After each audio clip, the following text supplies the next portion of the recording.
So today, we are here to the right of me on your screen. This is Portland International Airport in the Pacific Northwest of the US of A. This is some great scenery that I have. Portland happens to be a city that I absolutely love for its... thought it was Munich. I can zoom in on the sign. It's definitely Portland. Yeah, okay. You flew the A321 and the A350 with your new side stick. Yeah, I'm sure it's an improvement on the 3D Pro. So here we go. This is Portland. It's a very interesting airport, actually. It combines it's the hub airport for Alaskan Airlines. It's also a military airport. So as you can see over here, there are some F-35s parked, and the 142nd Fighter Wing lives in Portland. The hub of Alaskan Airlines, even though it's not in Alaska. I think these are ATRs, right? For the short little regional hops. Plenty of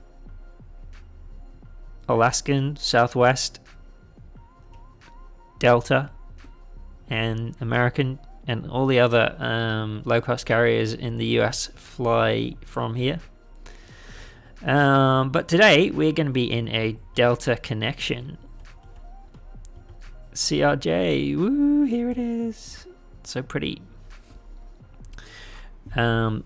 So this is the new aircraft in Microsoft Flight Simulator. I feel like this music's just a little loud as well, which is causing me to talk loud. We're gonna turn the sim noise up a bit, and we're gonna turn this background music down a bit. That's better. Yeah, so we'll definitely be doing some European flights in this, because it comes also with a beautiful Lufthansa livery, which I love. It does come with an Alaskan livery, it comes with a United livery, it comes with Air France livery, and here is the livery I've chosen for today. Delta connection. I've got us here hooked up to a gate. It's cool to see these gates drop down in height and connect up to a little plane like a CRJ. And I've got our front door open with the handrails down so that the gate can get up nice and close.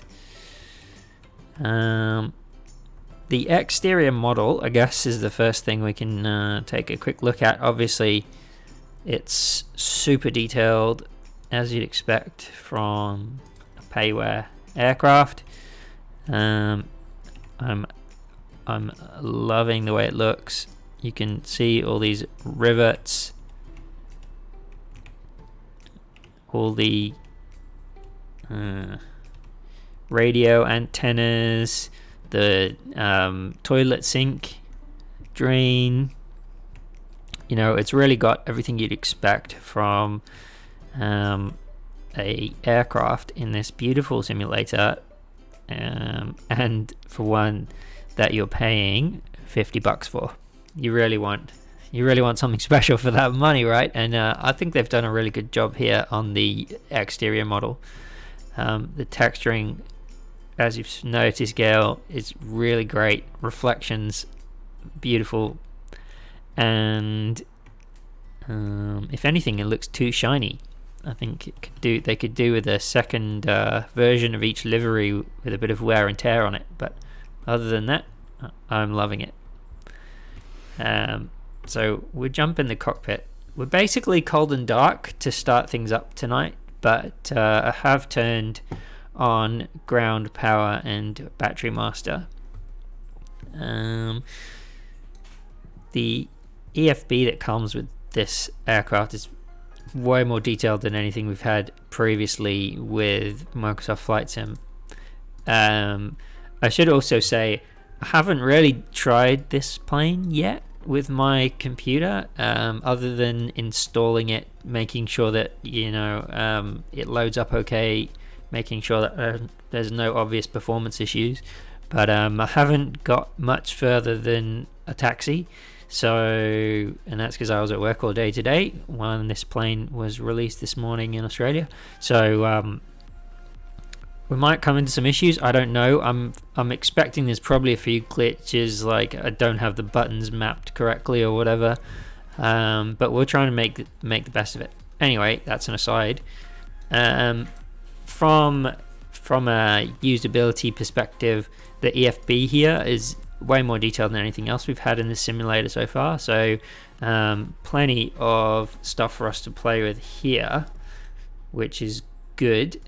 I guess from a starting up the plane perspective, one thing we can do is just very quickly click between the aircraft states, which is super useful. Obviously, as a default state, we'll start in cold and dark mode.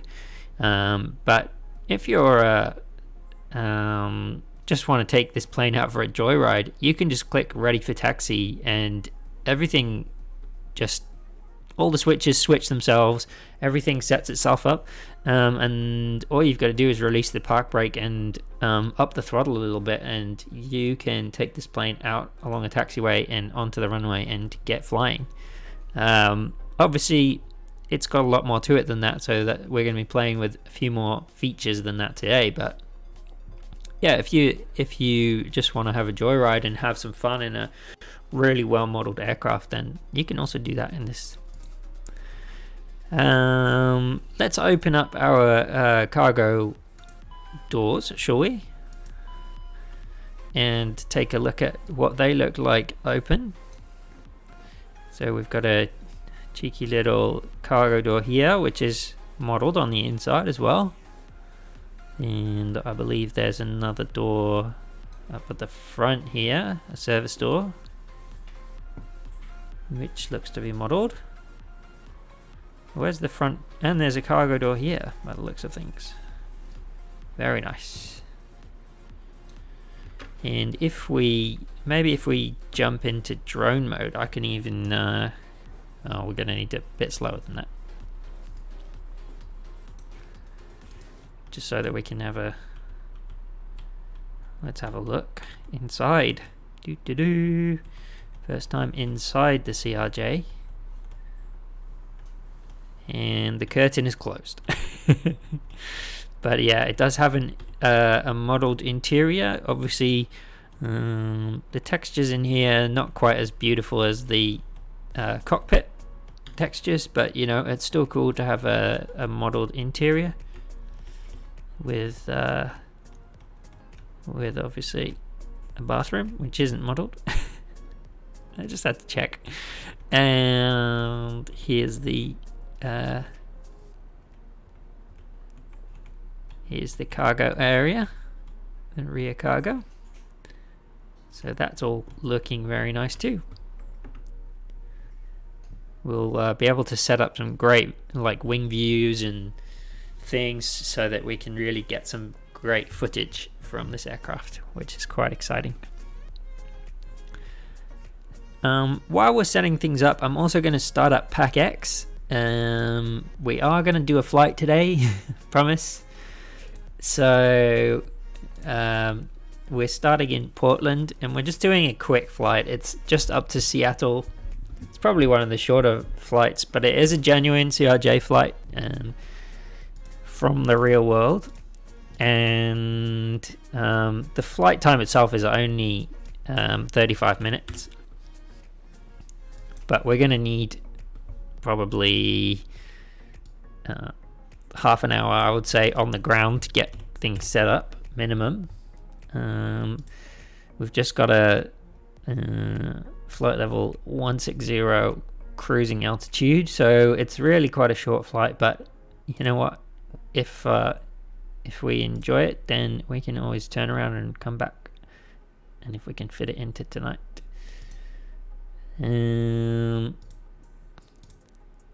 Do I have Delta boarding music? No, I don't. Oh, I do. Okay, our passengers are starting to board. We will turn down the music even more to get that ambiance. And there's probably a few things that we need to do in the cockpit now in order to set things up for the first time. We do have very detailed checklists here, which we can work our way through, which will be good. Obviously, I don't really know my way around this cockpit all that well either, so that's going to be interesting. We can move the yoke out the way here, just so we can take a better look at things, which is good. So let's just orient ourselves first of all in this cockpit. So we've got ground power available, so we can turn that on and provide that to us, which is good. And we probably want to start up the APU as a first thing, just to get ourselves up and running. Which one do you reckon the APU is? That's the APU Gen. APU's got to be here somewhere. Here we go. APU start. No. That's a lot of cautions. Yeah, it is. On behalf of the cabin crew, I'd like to welcome you aboard our flight. As you find this everything's open and nothing's turned on. I think that's what it's telling me. Yeah, so how do we start this APU? That's a good question. That's obviously the APU buttons, fire detection. Test. Do we have? If you're in an emergency exit row, please read Alright, we may need a bit of assistance here. If you're not able to comply with these actions, please let a flight attendant know so that to start this thing up. Cell phones during the rest of the boarding process, but we do ask that laptops, tablets, and any other larger electronic devices are stowed once we depart from the gate. Thank you and welcome Should be aboard. I'm pretty sure it should just be this one. Oh, there we go. Start. Don't. That's all right, Gail. Not expecting any assistance. Just gonna have to bear with me while I figure things out. So that APU button did work eventually. Not sure why it didn't work the first time around. We have an EGT rise, and obviously our APU RPM is coming up. Let's jump outside. We're on your time now. Oh, thanks. Let's jump outside. I'm going to have the sim a bit louder than normal today, just so that we can listen to these engines for the first time. So let's put it up to maybe 60%. Very nice. It's very well modeled again here. Obviously, APU doors are open. APU starting up.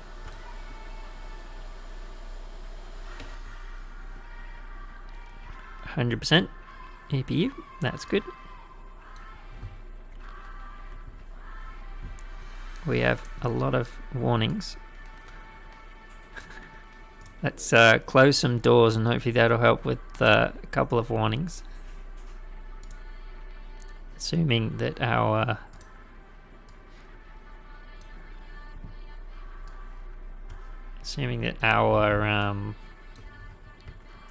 boarding is roughly completed. Not sure what this power fuel button does. There's got to be it.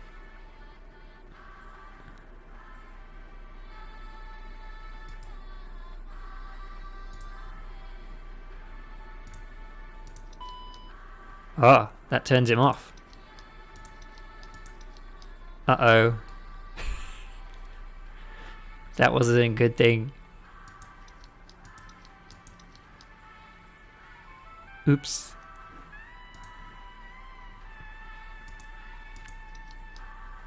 Come on, start. It's going back down. I might have to wait for it to go down now, right? Oh no, it's starting again. I think I just need a bit more patience with the APU button.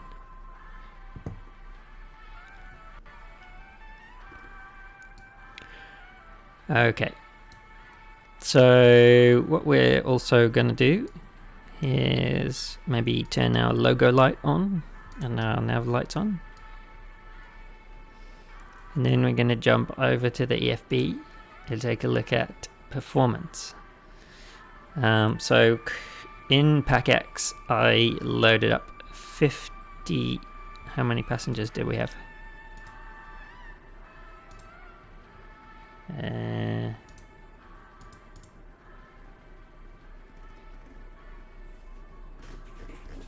Okay, we have 55 passengers. So 55 passengers. Cargo's fine. Fuel, I guess we can get from SimBrief.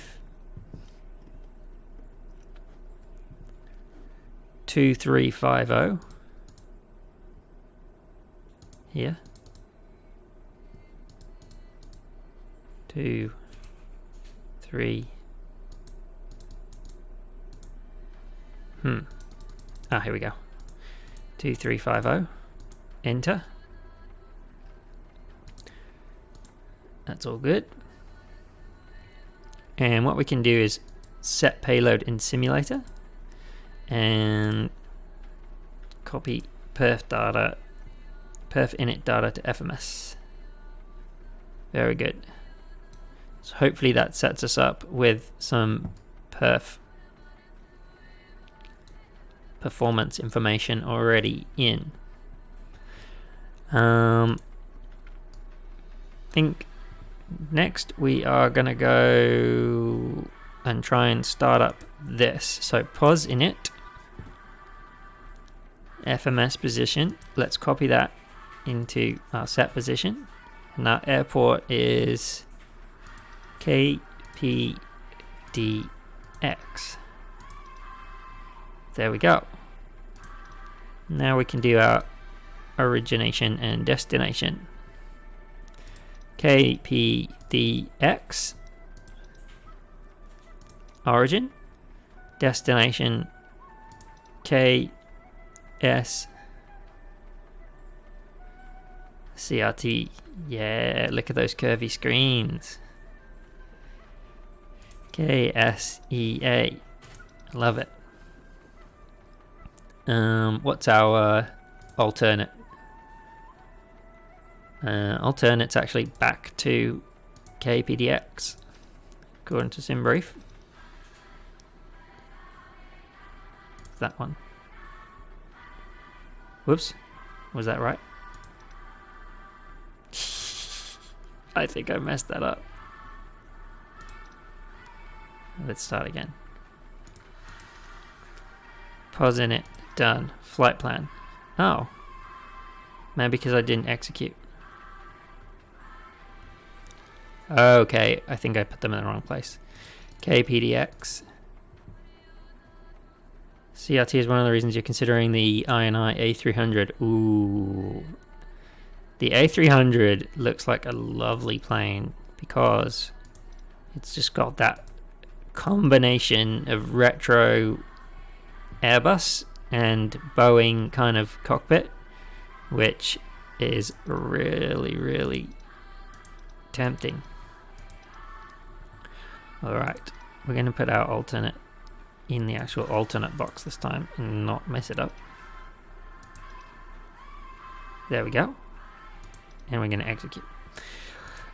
Departures and arrivals from Portland. We are going to be taking it's going to be runway 28 left, and we need a SID that takes us to Cougar,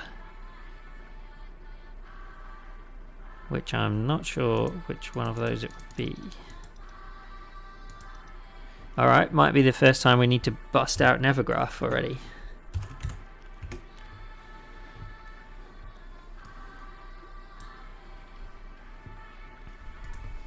Okay, PDX.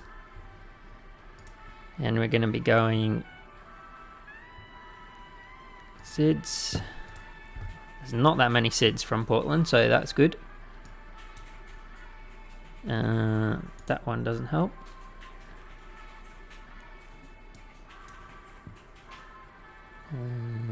That one doesn't help. Lava doesn't help. I think we might just need the Portland 2 departure, which is the most basic. Thankfully. Runway 3, runway 10 right, runway 28 left.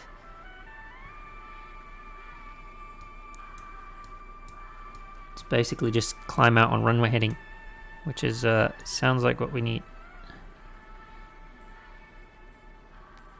Execute. Flight plan. Via Portland 2 to our first waypoint.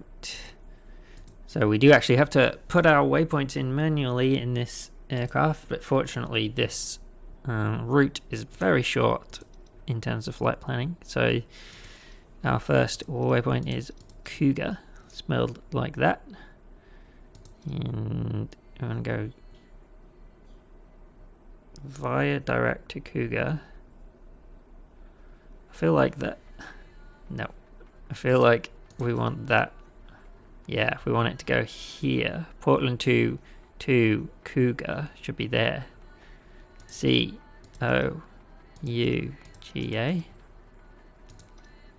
Not allowed. Can go there though. Okay. And then the next one is also a direct to Krieg.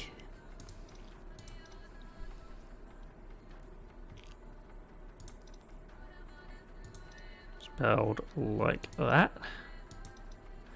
And then the next one is the start of our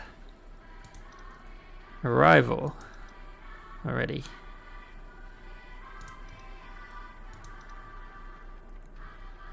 Hawk 27 arrival, and we're going to be arriving in Seattle on runway 34. Any of the 34s. Oh, it's next page, not up and down. Let's go 34 left via to Krieg transition. Execute. Let's see what our legs look like. Vectors to Cougar, then Krieg, then discontinuity. So we're going to paste Krieg up to there. Okay, so Cougar, Krieg, that might be a double Krieg. Hawks, Lind, Foot, Goals, Sonder, Vectors, then discontinuity. Alright, I think that would be vectors to the ILS. Runway 34 left. Okay, that's still not looking that great, is it? So what we can do is switch our beautiful CRT into plan mode somehow.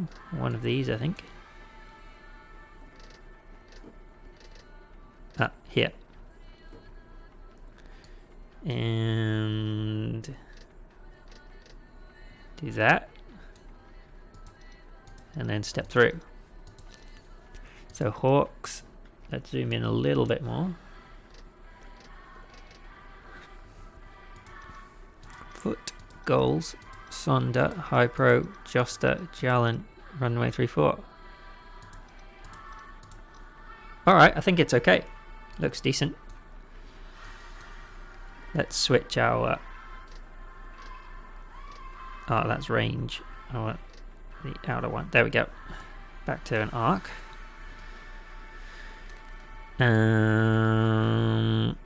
Right, that's our flight plan. We probably want to do our performance next. So let's do perf init. Our cruising altitude was flight level 160. Our things haven't been copied over, so I wonder if I need to be on that page. There we go. I do need to be on that page and execute. That worked pretty well. Do I do next page? Or do I do VNav setup? Okay, target climb speed, target speed, altitude limit, transition altitude. Well, we're never going to make the transition altitude if it's 18,000. That's alright. And anything else we need to do? Perf legs. That's probably it. There should be a radio one as well. Hopefully that will all be good. I like how it starts on 122.8. So that's pretty much it. Next, what we're going to do is run through our originating checklist. There's some stuff that we probably don't need to do. APU panel on off, start panel checked, hydraulic panel checked, auto on. Okay, we haven't done hydraulics, definitely. So hydraulics on.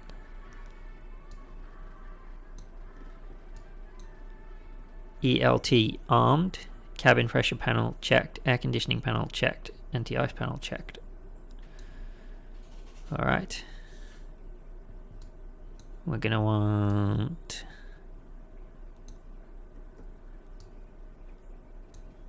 ELT is somewhere here. I think it just arm, right? Is what we want. ELT arm. ELT arm, cabin pressure panel check, air conditioning panel check, anti-ice panel check. Okay. Cabin pressure. Sure. Is checked. Anti-ice. We probably want windshield on low. And probes on. But no wing.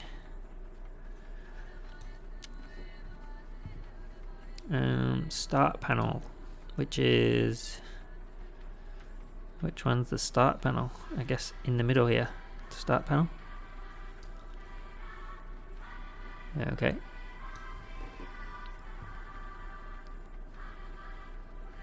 I feel like we can remove our cart and just hope that nothing shuts down. Because our APU is running, should be good. Alright. That's good. Let's turn our no smoking and seatbelt signs on. We definitely want that. We're getting there slowly. We're probably going to be doing engine start soon, so beacon light can come on.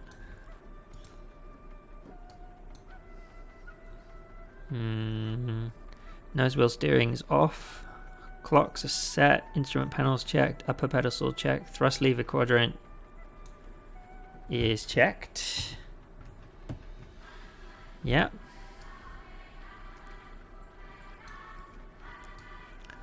Avionics checked. Yaw damper engaged. We haven't done that, that's for sure. Yaw damper's somewhere around here, so yaw damper engaged. Hopefully. That didn't do anything. And let's hope that's it. Before start check. Passenger signs on. Landing elevation set. Altimeters QNH. Alright, we do need the meter for here. Which I'll get from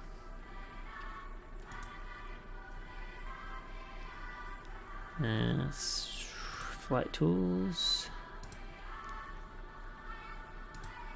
Checklist.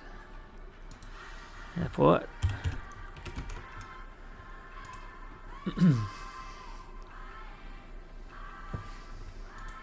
Weather. No wind. Temperature 4. Altimeter 30.09 inches. Or 1019. So, where's our altimeter setting? Somewhere around here is a barrow. Ah, here we go. 1019. Okay. And our passengers are expecting departure in 9 minutes, so we do need to get going soon. FMS checked. IRS aligned. Oh, we haven't done IRS alignment. And I've got no idea where they are. Somewhere down here, I think.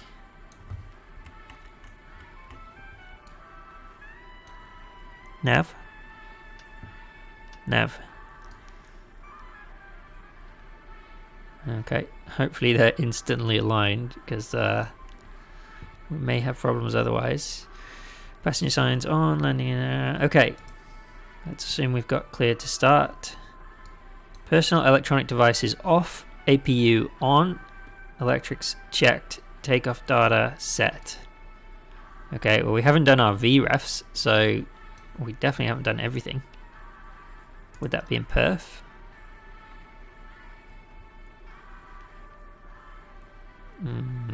We need a flex temp. Maybe it's in here. Next page. No. Next page. No. Well, I definitely saw it here, so we'll just do this. Flaps 8, dry runway, VR. Oh, set all. That's what we want. Oh, there we go. There's got to be a way to do that off this panel, I think. Speed, refs, I think it's that knob. Okay. We've now got a perf page set up. I think we should disconnect this jetway and close our door as the next step. Jetway disconnecting.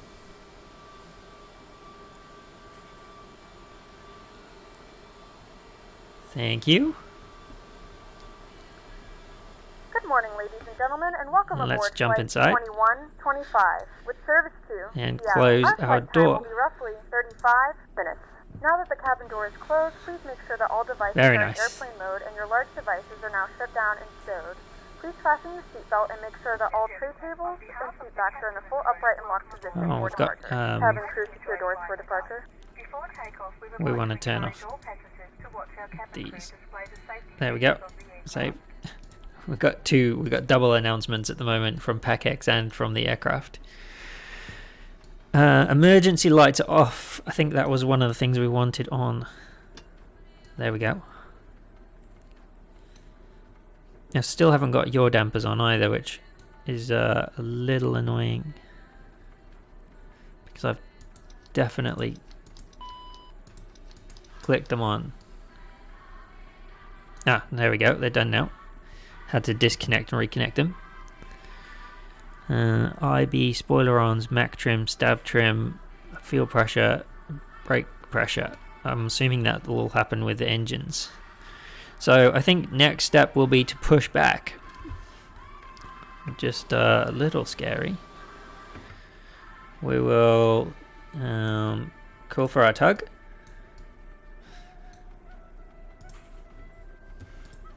And we'll push back. And now we're gonna jump over to this view.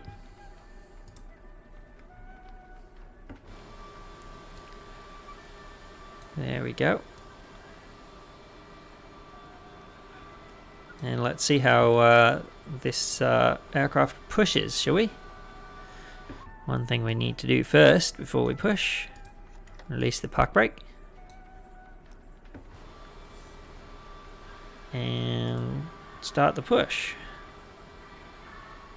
There we go. Oh, it's a bit slow, isn't it? Is that park brake off?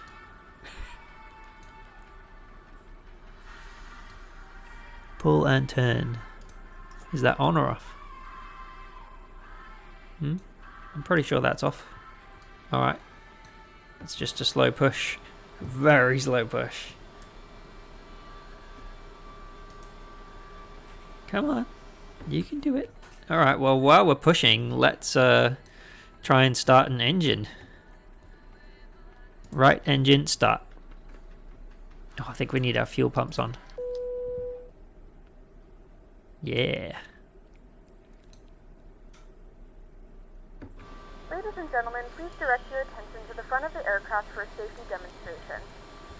When the seatbelt light is on, please make sure that your seatbelt is fastened low and tight across your Okay, lap. is this engine starting up? Insert the metal fittings into one another. Tighten by pulling Yeah, on the loose we've end got of the N2 rise. To release your seatbelt, lift the upper portion I of think the we buckle. need to do something down here as seatbelt light is well not once we on, get an we suggest N2 that you rise. keep your seatbelt There we go. fastened in case of unexpected turbulence. Turn it up to idle. Please take a few moments to now locate There we go. one of the several emergency exits on We've this got, aircraft. oh, we've got an engine coming up. Exit may be behind you. In case of an emergency and we need to This evacuate pushback's the a bit aircraft, painful. there's lighting on the floor that will guide you towards the exit. In the event of a loss of cabin pressure, an oxygen mask will drop in front of you. Start the flow of oxygen, pull the mask towards you, and place And it firmly okay, over that's your nose and great. mouth. That engine's Secure the coming up. elastic band behind your head and tighten the straps if necessary. Nope. And don't worry if the bag doesn't Okay. inflate. Oxygen is Slowly, slowly, our warnings are breathe disappearing. normally.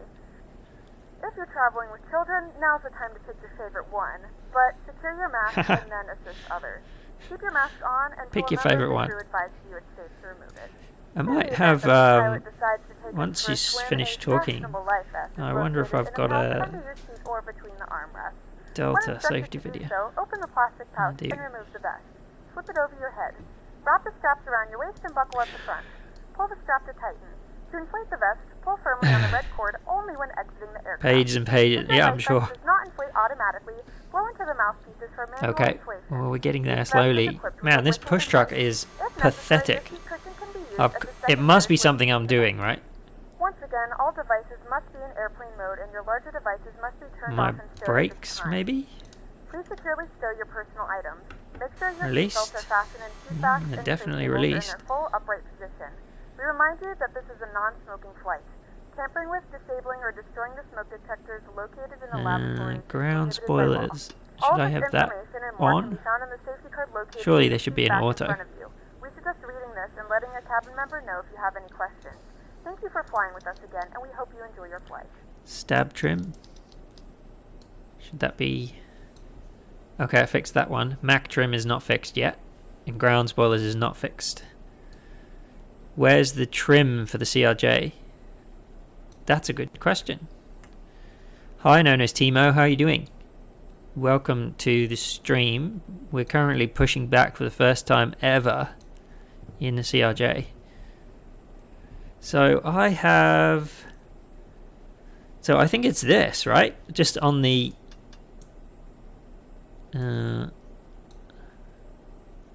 on the yoke here, we can change the trim.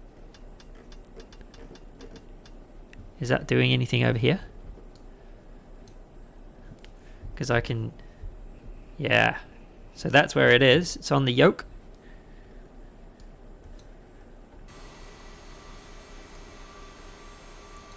Lower pedestal.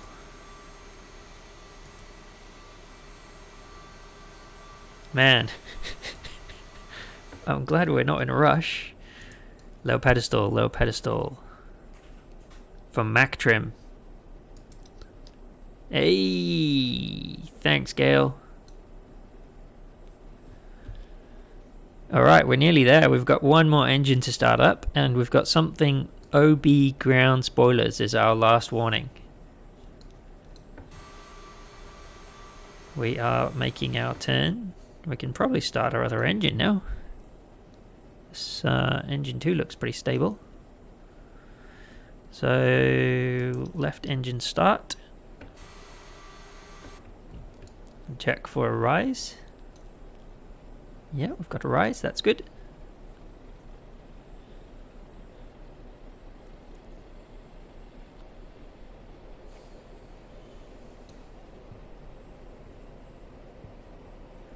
convinced ground spoilers is this one. Manual, should it be? No. Disarm. No. Now we've got something different. Spoilers not armed. Alright. Still pushing. Man, we're just going to have to taxi out from here. This push truck is ridiculous. Our passengers are going to get very irate. We're now 35 seconds behind schedule. We're prepared for takeoff. Thanks.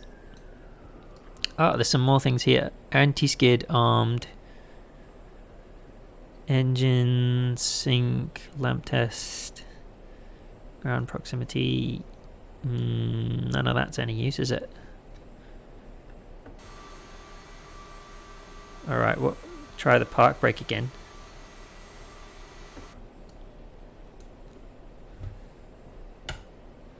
I'm wondering if there's like some conflict between my... No? Because I do have still the switches set up on my honeycomb throttle, but none of them seem to do anything. So I'm wondering if there's some kind of... Leave it up.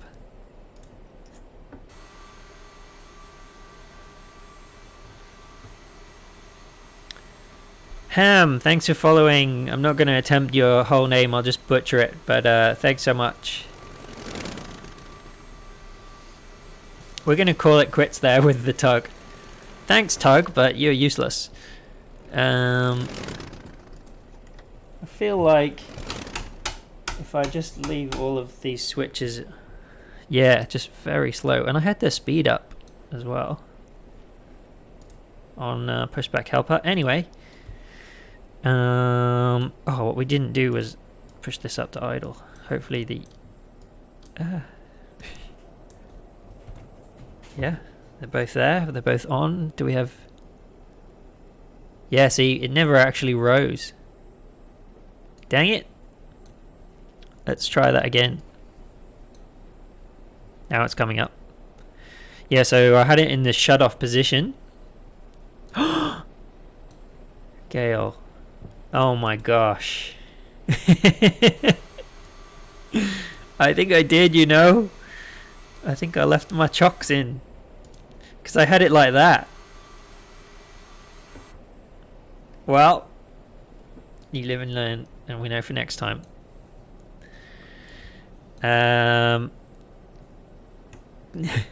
Takeoff spoilers. I'm not used to chocks. We don't have them in the A320. Oh wow, this is a sensitive sensitive indeed. Okay. Okay, we've still got OB ground spoilers. Is our... oh no. Oh, it's gone. Just like that. Obviously, that was resolved. Right. Is there any... after start checklist? Here we go. Generators auto. Electrics checked. Bleed valves auto. Oh, we just started rolling then, so I am going to pop this back on.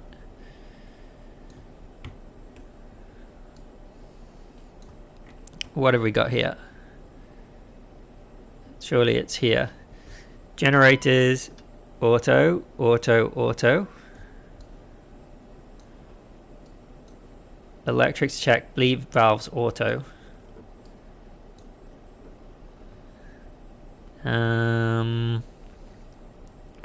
Bleed valves are in auto. Yep. Packs on. Cabin pressure, air conditioning. Packs are on. Yeah. Aft cargo air conditioning off. I think that's fine.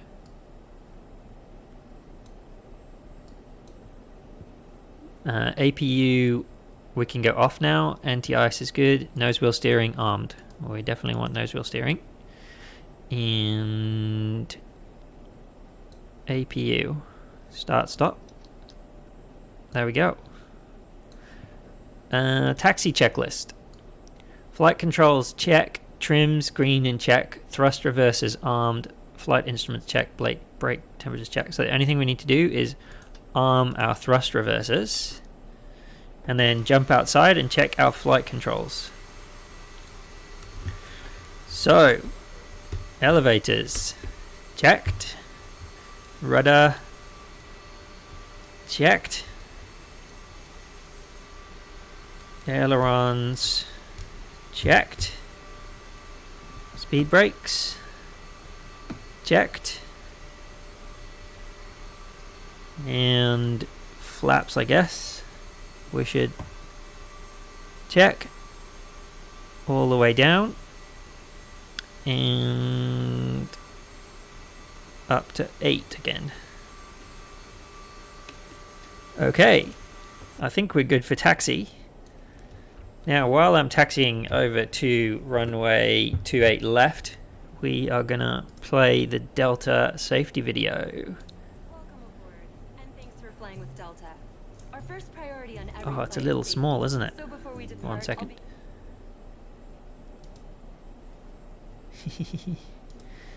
Safety video.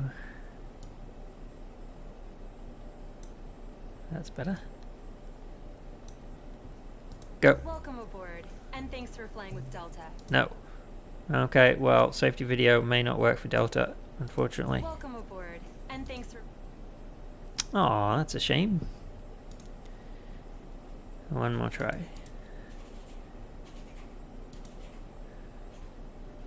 Delta Airlines safety video. Play. Welcome aboard, and thanks for flying with Delta. Net. Restart, use hardware.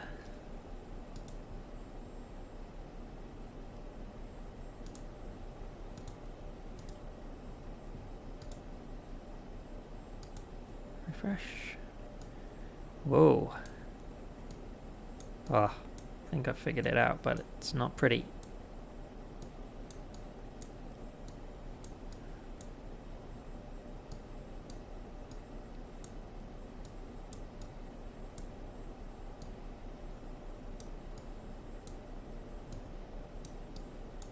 Okay, we'll get underway in a second. This may not work. No, it's not going to work. Properties.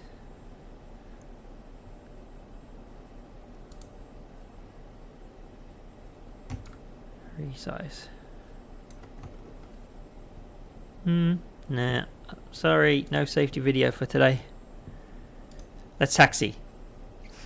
Taxi will be much more interesting than me messing around with 240p safety video. So let's push the taxi in, little bit of throttle. Let's see how this performs on the ground. Should be okay. Sounds great, doesn't it? Sound design, obviously, very, very good. Oh, a little bit twitchy there, nose wheel steering. That's all right. So we are taking off from runway 28 left, which means a little bit of a taxi today. We are gonna continue straight ahead here. Follow this taxi line. We're going to turn around to the left. We're going to head around this terminal. Around to the left. Again, I'm in idle thrust. Let's see how it taxis in idle. Not sure whether this is going to run away from us like some of the bigger airliners. So far, so good. It's taxiing quite nicely. We're going to head out around to the left here. Keep going. And we're going to take another left turn, actually, from here. straight down here. I believe if we keep going straight, we should see some signs for Bravo, and we want to take Bravo down to the end of runway 28 left. There's the Alaska Airlines terminal. It is starting to gain a little bit of speed, so I'll just tap the brakes a bit, which is pretty normal. I think we want to go left here and taxi along Bravo by here. Yeah, it taxis really nicely. Very smooth. Very little wind here, which is probably good for our first ever flight in an aircraft. I've completely missed that line there, haven't I? That's alright. So, for those of you joining, we are about to depart Portland. Feels like my spoilers are not quite going all the way back up. Yeah. My throttle axes and my flap axes and stuff, they're not quite mapped exactly as I would have expected. Obviously that needs a bit of attention at some point. I won't be doing it mid-flight and mid-stream, but I will be paying attention to it. Let's, while we're taxiing, take a look at the before takeoff checklist. Albie, hi, welcome to the stream. We need some lights on. We need fuel, cross-flow to manual. We can do those things. That's pretty good. Let's turn our... I should have had the taxi lights on already. Can probably turn our strobe and wing lights on now as well. And I think we want cross-flow to manual for takeoff. Flight attendant advised. Transponder, TCAS on and set. We haven't thought about transponder given that we are not on VATSIM today. I thought that would be one step too far. Given this is the first ever flight of this aircraft. Okay, there's the transponder, but I'm a bit scared I'm going to run off the end of this taxiway. Albie, how are you doing? Welcome to the stream. I hope you are excited for this, excited and apprehensive about this first ever departure. Okay, here we go. We're gonna just squawk 1200. And no, 1200. Oh, how the frick do I do this? Oh, maybe here. We're nearly at the end of this runway, taxiway. I want on. Still on standby. Well, once we come up to the hold point for 28 left, we're going to just hold. I'm going to turn on the... I'm going to figure out how to turn on the transponder so we can finish this checklist. And we just need transponder and terrain radar. So yeah, taxi, very nice, actually. Did gain a little bit of speed as we were just basically not paying attention, but other than that, very nice indeed. We're going to just come to a stop here on the hold point and put our park brake back on. Yeah, see, I can't put the park brake on now. Oh, why not? There we go. Is it interesting? Yep, we are holding nicely here. So let's just figure out these last few items of the checklist. It's definitely going to be in here. Oh, I think it's that, right? Just on. Oh, that's out on. That's ident.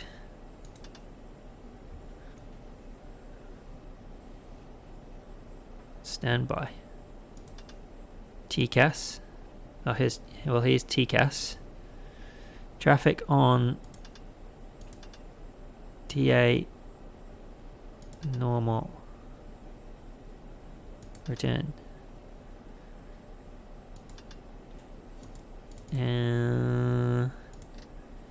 feel like it's got to be in here somehow. It's not that one, it's not that one, it's not that one, it's not that one.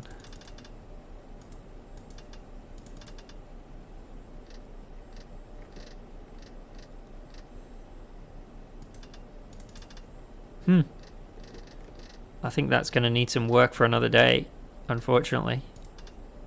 Display squawk.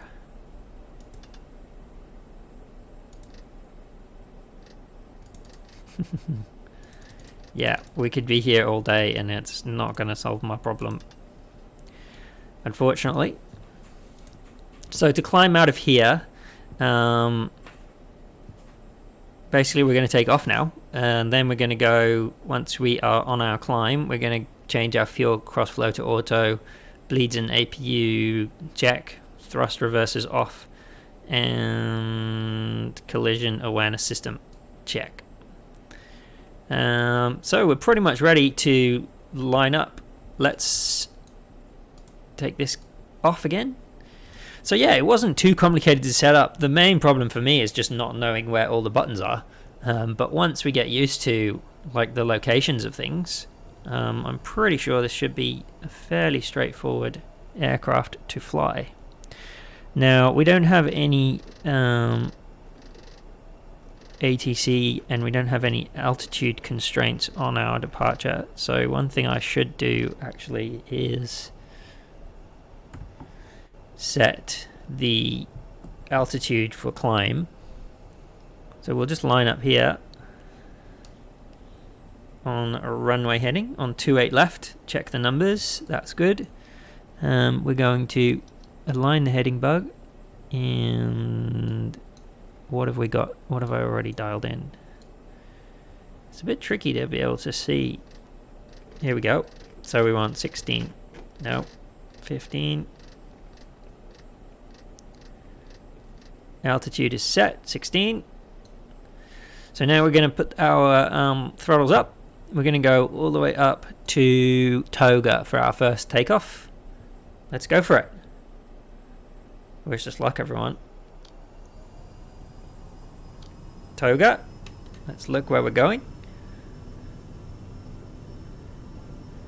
We've got no warnings. I think I actually need to press that as well to get the flight director up. There we go.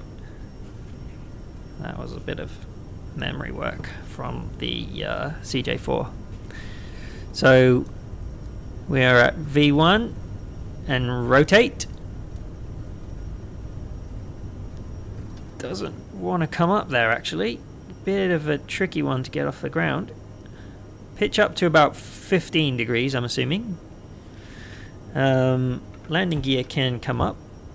Yeah, it wants to keep that nose up, which is, you know, something to get used to when we don't have auto trim. Just keep paying attention. It's climbing out beautifully. Sorry about the engine noise.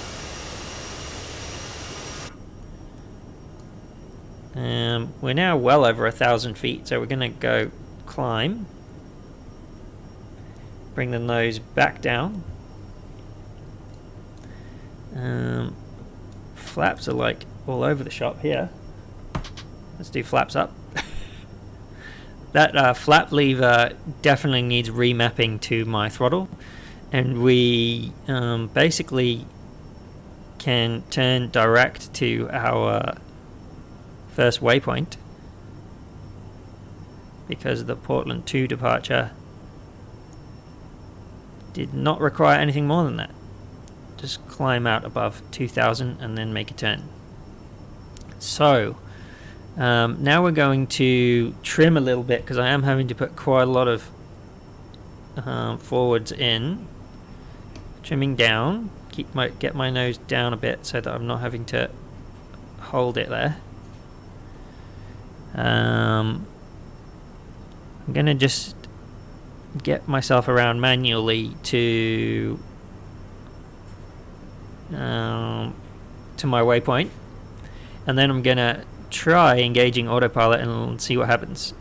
Obviously we want to now roughly level out. put heading mode. Let's send to the heading mode. Let's turn heading mode on. Let's turn V-speed on and autopilot engage and see what happens. It's basically gone massively nose up, which is not a good sign. But then I was going quite fast. Like a rocket ship. Ladies and gentlemen, we are now passing through 10,000 feet. Okay, that Now was turn on your larger not a portable textbook electronic devices. departure. As a reminder, please keep your seatbelt fastened while you are seated and do not And congregate in the galley. so the reason for that was that I was actually going way too fast. Onboard Wi-Fi. You will be required to pay a small fee if you wish to access it. We do offer But it should now complimentary climb us up to thanks to our partners. 1600 Connect to the quite Wi-Fi nicely, and you'll be able to access our because we are Wi-Fi, a in free live TV V-speed and movie library.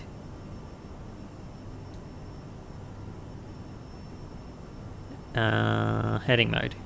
And once we're back on our track, we can go to nav mode and see what happens. So now that we're jumping in and out, I will just turn the sim down a little bit. So ratings out of 10, everyone, for that departure. I would say 4, maybe, if you're being generous. It's fine, to be honest. I'm fine. Definitely, our passengers will be our passengers' response will be quite interesting.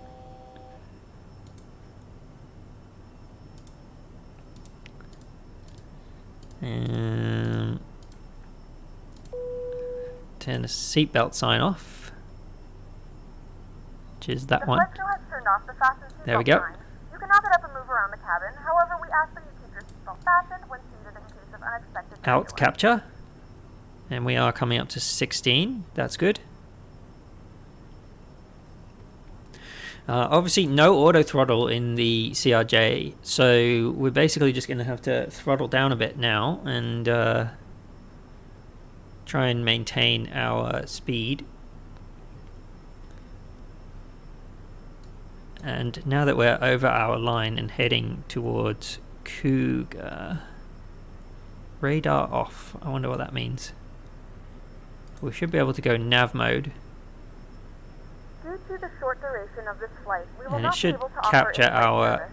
Please flight let plan. us know if there's anything we can do to make your flight more enjoyable, and we will try our best to assist you. Looking good so far. And we are accelerating very quickly here. I'm just so not used to... Alright, this is not working. Let's go back to heading mode and see whether we can figure out why this... It's still trying to do vectors out of Portland. So I believe we can go direct to Cougar. Execute. And we're starting to overspeed a little bit. We'll turn to Cougar now. There we go. Lots of learning on this flight. That's fine. It's the first one.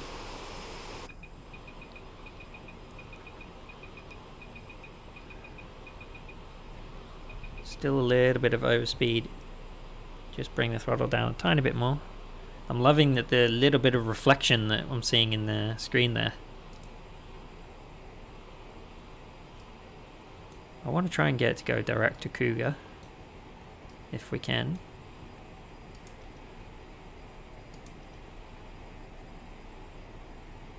So what will it do now? Surely we want to go direct to... Maybe let's just go direct to Krieg.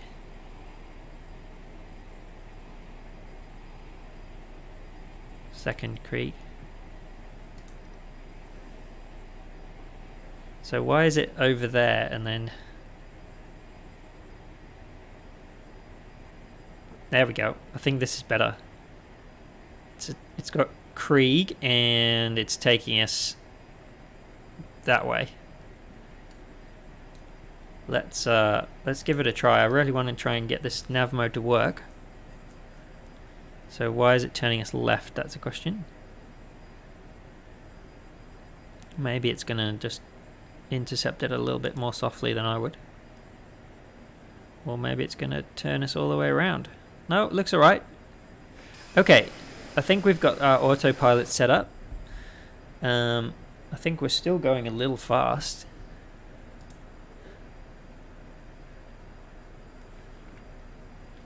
We can wind this range out a bit.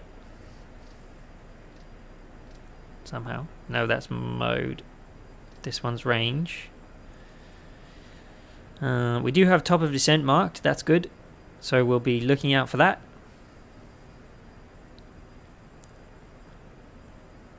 And once we hit there, then we're going to try and get this VNAV to work. It only has advisory VNAV, this plane, so we do have to control a descent ourselves, but it tells us when we need to do that and how rapidly we need to do that.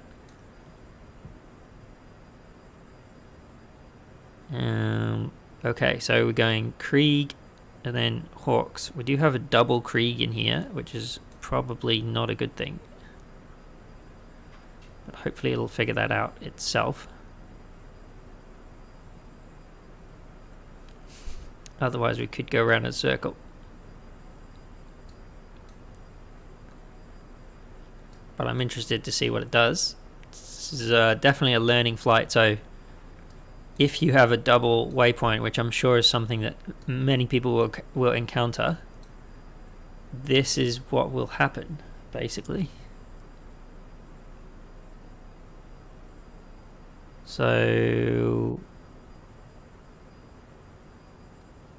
yeah, okay, so it just jumped forward to Hawks. It did give a little wiggle. It seemed to like try and find the second Krieg waypoint there, but it didn't do what we've seen happen so many times in Flight Simulator, where you go around in a circle, which is what we don't want to happen. Right. Now that we're in cruise, we've really only got a maybe 5-minute cruise, so we will check what other stuff we need to do. I don't think there's any perf that we need to set up, unless there's any VNAV setup that we need to do. Nope, nothing there. We do have to set up our there's some things we need to do here, right? We need to change that to auto.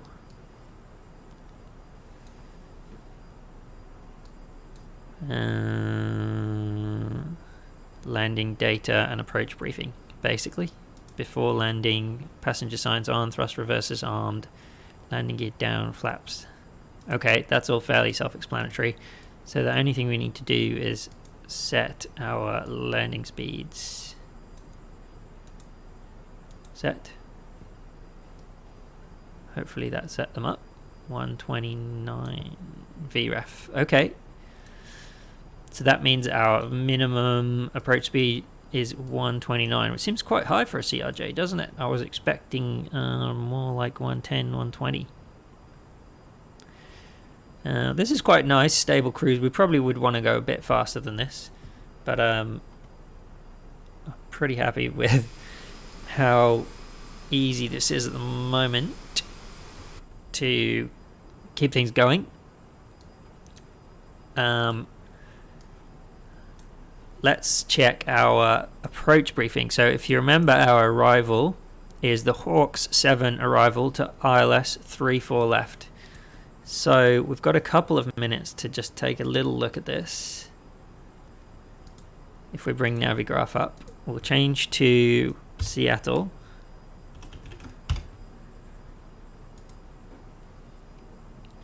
And take a look at the Seattle chart. So Hawk 7 on of arrival. We're coming this way, Krieg, Hawks,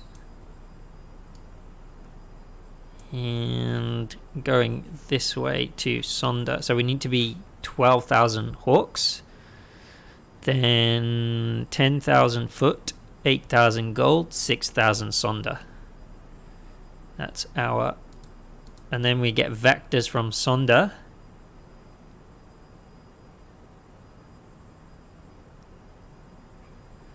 And then we need to take 28 left arrival, isn't it? 34 left, sorry. Thinking of a different airport there. And our code is 110.75 and our course is 344. So nav 1 110 known as Timo. Is your altitude at the autopilot also goes sometimes crazy? Okay,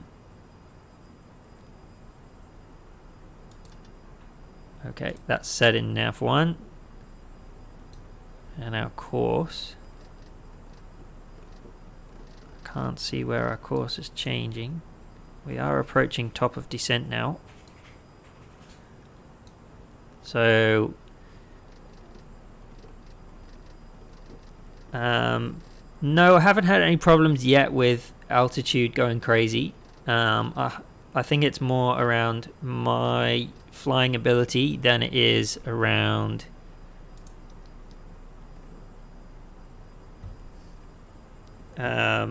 how the plane is behaving, to be honest. So we are at top of descent now and making our turn down. We just need to make sure we don't overspeed as we descend. Yeah, so I haven't had too many problems just yet, Timo, with altitude going crazy. You need to be on top of things because it's not got an auto throttle. So we should be 12,000. We're a bit high. We need to be 10,000 a foot.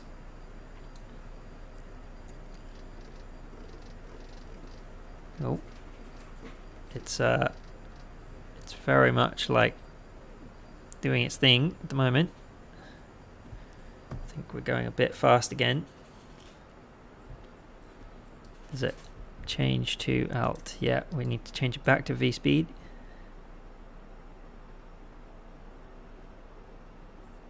And go down.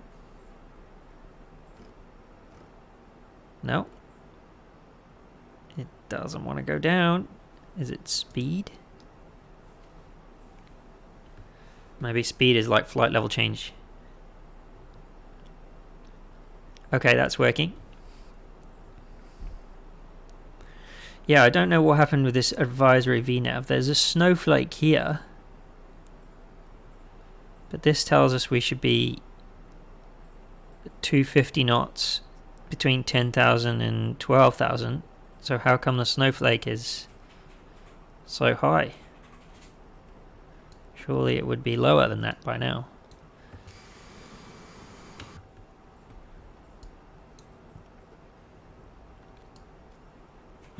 Hopefully the radio nav is 110.75 is what I've already set up. That's good. Timo, thanks for the follow. Hope you are enjoying. Hope you'll stick around for this landing. We're gonna stick it, whether it's a good one or not. We're still going down 10,000. Next one is 8,000. It is working slowly but surely. So we want 8,000 on the altitude. There. We've still got speed, which I believe is flight level change. Set at 240, so we can bring it down a bit probably. 230. I'm basically at throttle idle now and trying to like lose altitude, but not losing a whole lot of altitude. Have I? I have now.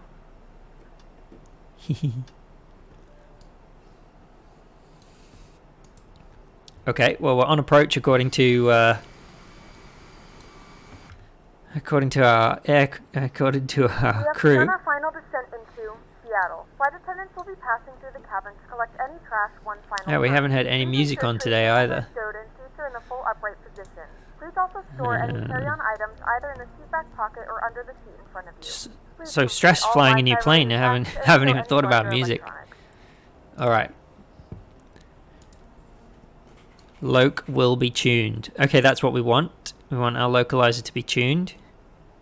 It's on the right frequency anyway, so that's fine. Let's put this back onto legs. Sonder, we want to be 6,000, 230 knots. So we're at 2,000. That means we're coming up to 8. So we want to keep going down to 6. Okay, that was 5. It's a bit sensitive, that knob. Actually, I'm going to just try my honeycomb and see what happens. Absolutely nothing. Okay, well, that's good to know.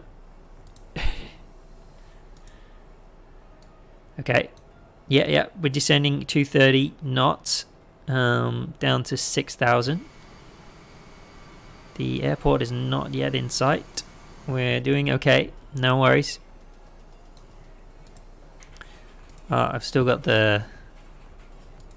Yeah, thanks, Gail.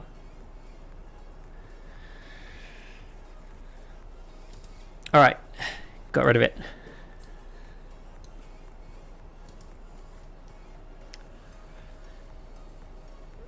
I think this is the airport. Look, there's 3 runways running parallel, which is definitely Seattle.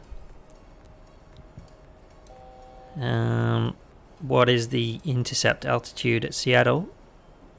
2,400 at Jalon. So let's keep going down, shall we?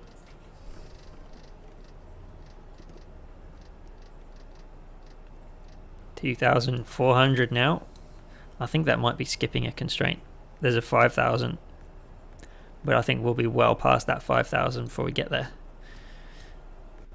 We do want to slow down a little bit more, which will give us a bit more descent as well.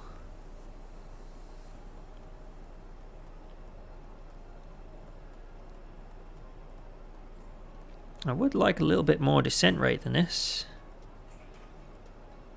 Seems to be struggling a bit. What we can do is a little bit of speed brake just to help with this descent rate. Okay, this is now... What's it doing? Turning me... It's doing the right thing. I'm not sure what this thing's doing. We can wind this in a bit, range-wise, so we can see.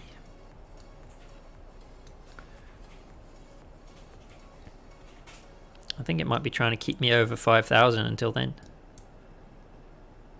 That's fine.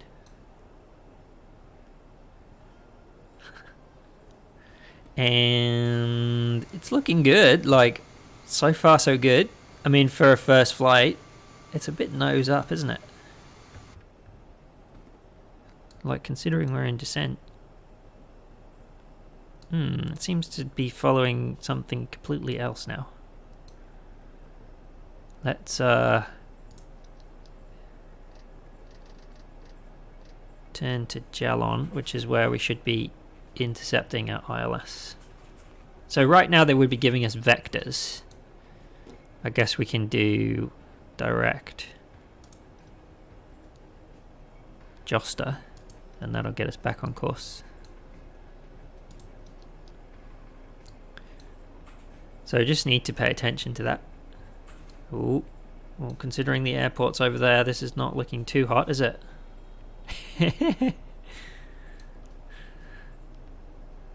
Alright, turn me left, please. I don't know what you're doing. Altitude's doing well. We're probably going to start slowing down a bit now. So let's go 190.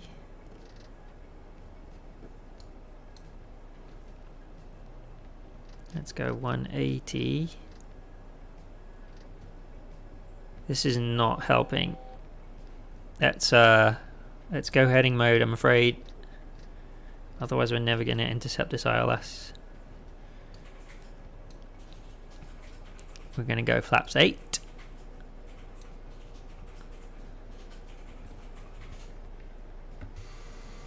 Flaps are down. Very nice. Let's hope the approach mode works for this ILS, otherwise we're going full on manual. We're a bit high as well because we need to intercept this ILS at 2,400. It's capturing it though. Let's continue slowing the plane down to 150.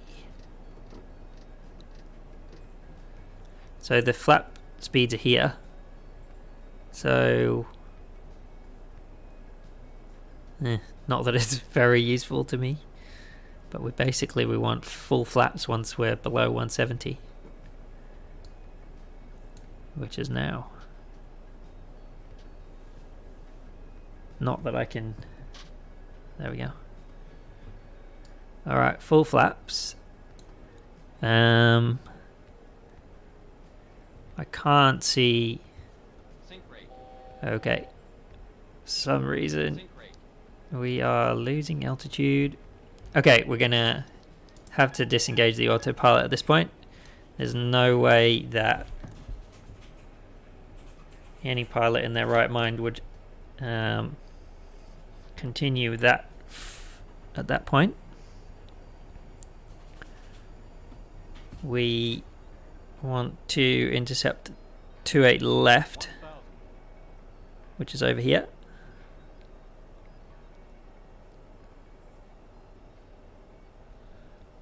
It's a shame about this ILS. Can't really. We kind of want. Is there approach mode? Approach mode. Autopilot. Has it captured anything? Surely that's not right. We're going right into a mountain. 500 terrain. You don't want to be hearing that pull-up noise. It's trying though, right? It's trying to pull up.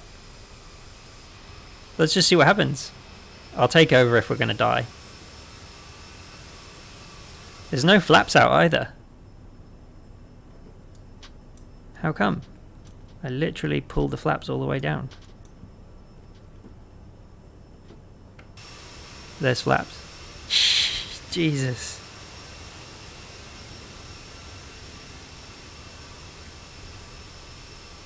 Yeah, look, and the flaps are going in again. Come on, flaps. Sync rate. Right, well, screw this autopilot. It's trying to kill us. Gear can come down.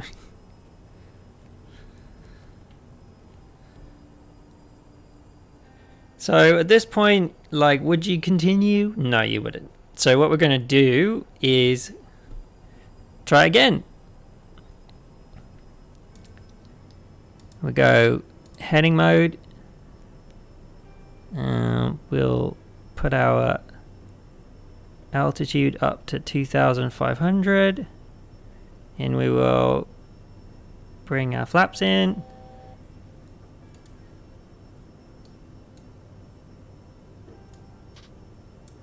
Jesus, this flap thing is all over the shop. That's not helping. I think we want autopilot in. Alright, we should be able to turn autopilot on now. Heading and altitude. And maybe speed. But it's trying to like kill us, which probably should be in climb. We're well over 2,400. We're so slow. Oh, gear. Yeah, that was a disaster. Let's just try and restabilize and start again.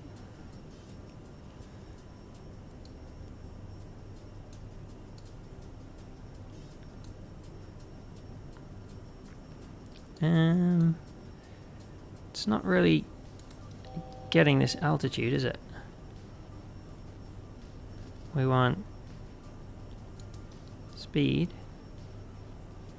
and slow down. Okay. Well, we're going to get a nice tour of the city of Seattle, at least.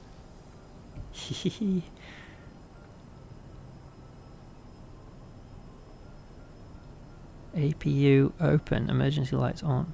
Why is that APU thingy open? I only just saw that. I wonder if I'm supposed to turn off the APU somewhere.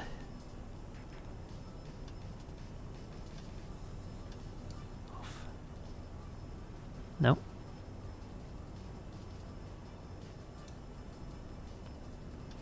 Alright. Let's just concentrate on the approach, Tristan. Let's make our turn. Around to here. We're very high, we're very fast, we're going to try all over again. And we're going to get a quick tour of Seattle while we're at it.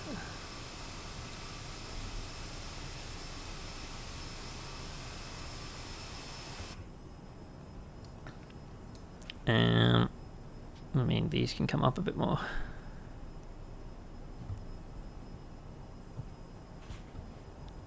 Yeah, it really doesn't want to... Nope. About there for the downwind. Should be good. What it really doesn't want to do is descend right now. Even though we've got out mode on 2400. WebberTube, thanks for your follow. I'm surprised you're following with how much of a car crash this stream is so far.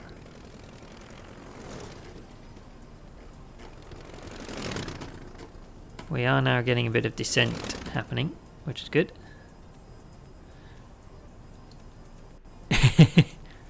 Yeah, look, we're going straight into this V-speed thing is just so crap. I must be doing something wrong with the V-speed.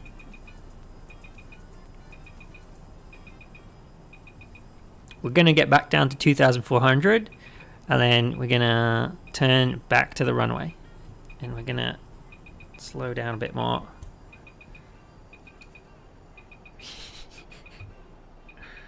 Man. Okay. We're back at 2400 almost. That's good. Gale. I need some positive encouragement right now, Gale. Plane crash. Tongue face is not helping.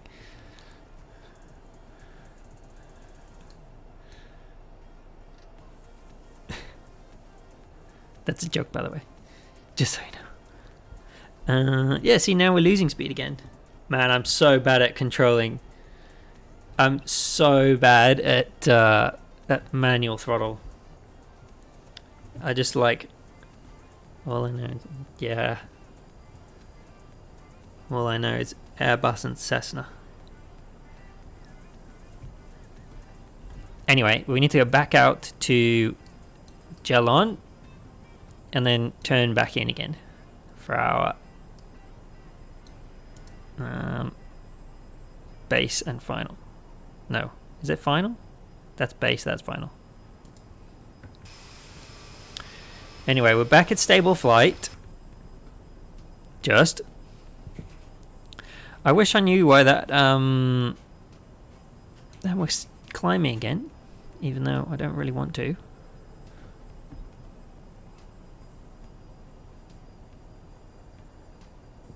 Got Loke. I wonder if I need to change the nav source over to Loke.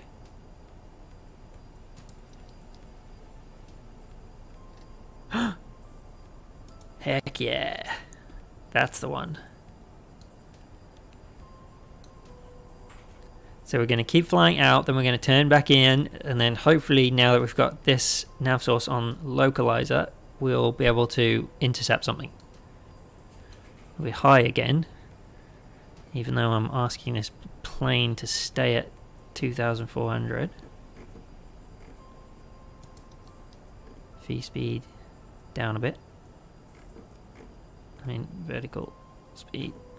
Come on, go down. Thank you. Alright. Again, we're quite nose up. I think we're a bit slow is the problem. But as soon as I ever put any throttle in, we climb. Which we don't want to do. We want to stay at this nice 2,400 so we can intercept this ILS. Okay, well, it feels a lot more stable, this flight, around 200 knots than it does at 160, so that's where we're going to try and aim for. But as soon as we get this fast, we start climbing again. Annoying.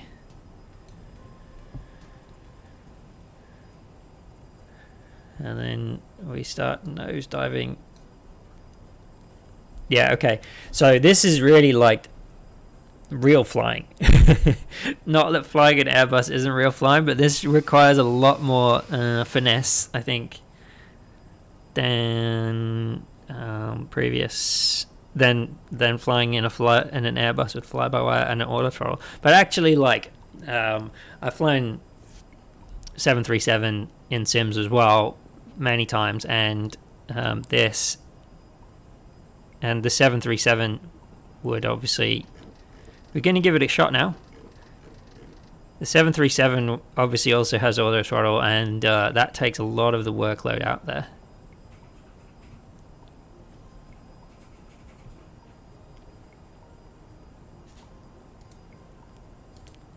Yeah.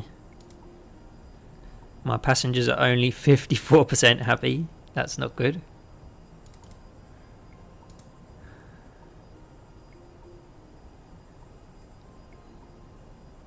And again, trying to intercept this ILS this time. It's alright so far. I do want more. These flaps are driving me crazy, man. Every time I try and adjust them. Whoa, look at that speed drop. As soon as I put the flaps out.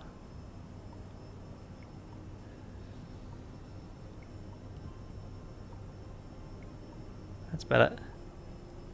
That was almost a stall. And again, it's like it absolutely hates flying with flaps all the way out. So let's not do it. But then I can't adjust it that well. And let's do nav. Come on, capture.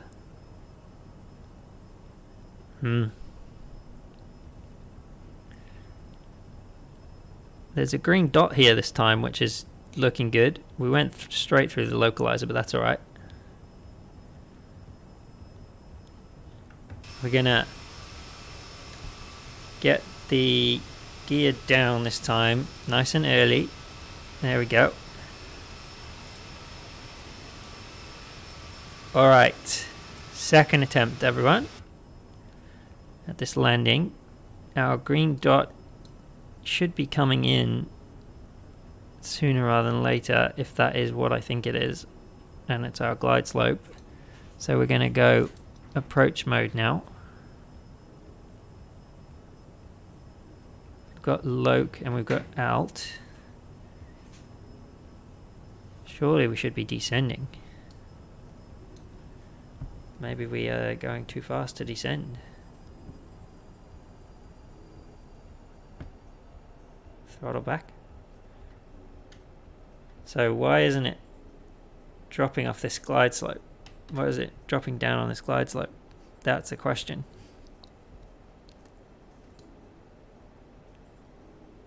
Wow, you did Singapore to Melbourne. Good work, Gail. Oh, we are getting some... Yeah, okay. We are getting some descent now. I think I must have been going pretty fast there. It seems to want to stay at... Like, surely this isn't right. Surely we're too high. We want to be above 128, below 1... What's the other speed? Below 136. Alright, well, it's coming down this time on the glide slope. But trying to maintain any kind of stable approach is real tough. Let's see how we do. It's very nose up, look at that. I feel like now we should probably be at full flaps. But we're going to lose speed very quickly when we do that. Yeah, as soon as you go full flaps, man, it slows down like a lot. That seems to be my failing point. As soon as I go flaps, I lose control of that speed. It's alright though. We kind of made it down. I am going to disconnect the autopilot and just try and bring it in this time. We made it sort of down the glide slope. We're very high. We're going to keep a bit of throttling because we're very slow. Look, 110 knots.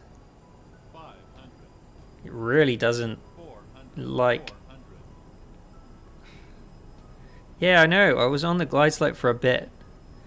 It seemed to be as soon as I put the last notch of flaps in, it really slowed it down and then messed up its approach. And now I just can't get down. Cannot get down. It's just floating. Floating, floating. Okay. 50, 40, 30, 20. Come on. Now it wants to climb again. How does it want to climb when it's only going 100 knots? Alright. Yes, I agree, everyone. That was atrocious. Before anyone says anything. And like, what the heck's going on? Nose still up. Did you load a payload? I think so. Oh, the reversers did work. Welcome to Seattle. The local time is 10:28 a.m. and it's currently about 39. Do I have to load a payload in here as well? You can now use your mobile devices. Please remain seated Looks alright. until the aircraft has come to a complete stop and the seatbelt sign is turned off. Remember to use caution when opening the overhead bins as items may have shifted during the flight. If this is your final destination, we thank you for flying. I kind of see what you're saying. If you're making a connection, we encourage you to check your itinerary to ensure a smooth continuation. 100 knots and floating shouldn't happen. Yeah, I agree. Please coordinate with airline staff as necessary. Really shouldn't happen. Flights or vouchers.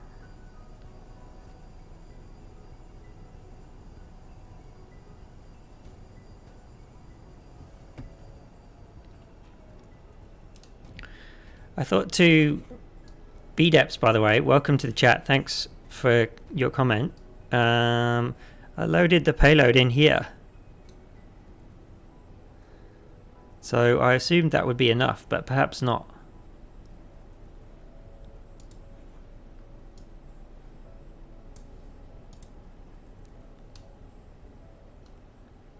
And where do we want to go?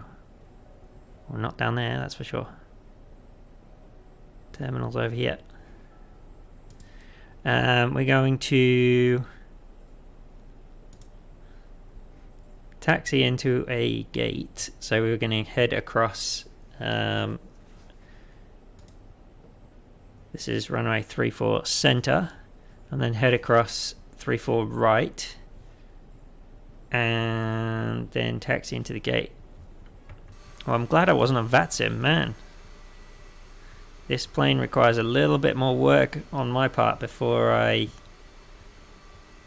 try it out on VATSIM, that's for sure.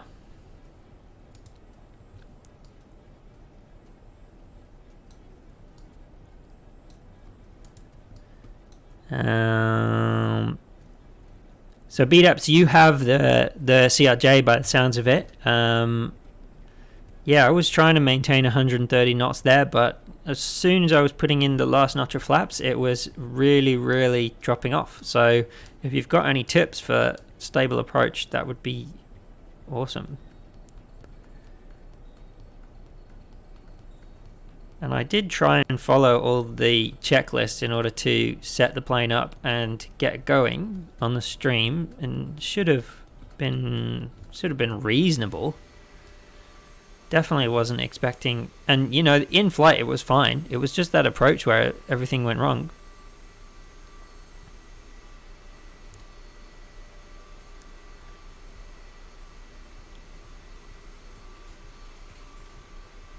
Really? You flew it like the 321X and... Really? Okay. I wonder if there's like a conflict with another one of my mods or something. That is something I should have done, right? Is take everything that I'm not going to use out. Well, we can turn off the strobe and we can turn off the taxi lights now.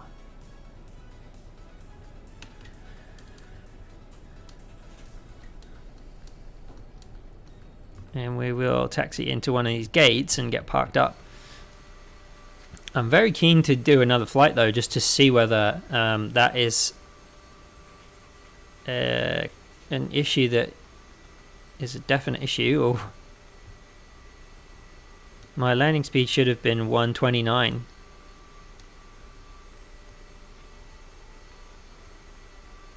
So if I was at 120, I was at 129 and a reasonably stable glide. Yeah, I was at 129 and reasonably stable on the glide slope, and then I put my last notch of flaps out and it slowed down even more, and then started floating. I'm just going to pick a random gate. Sorry, I'm not hugely aware of where one of these CRJs would park at Seattle normally. Beautiful. It looks great from the outside though. One thing I do have is I don't know how well this is going to work on the CRJ because I haven't seen anyone do it yet on stream, but I did have a flight recorder on so we can watch a replay of that terrible landing once we're parked up here.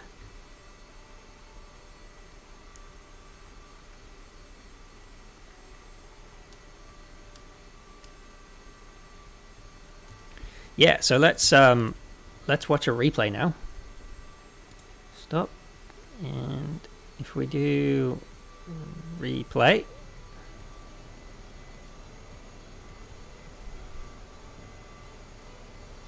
just let it load in the scenery from over here, and we'll just go down. So it's pretty stable on the glide slope. Around about here is where we'll start looking at it. So oh, it's not loving it, is it? Frames wise. Yeah, you have to disconnect from VATSIM to use it, because how it works is it literally physically moves your plane in the sim, and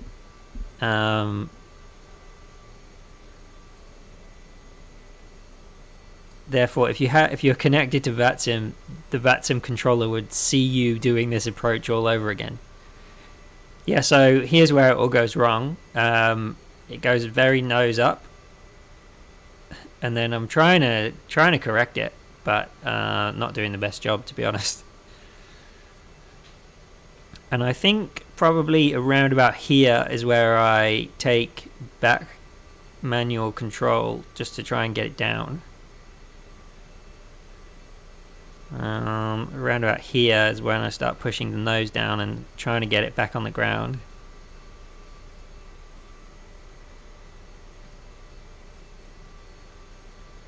It looks very floaty. This looks alright, But if you look, I'm only going 112 knots. So it's surprising it's not like just falling out the sky, to be honest. But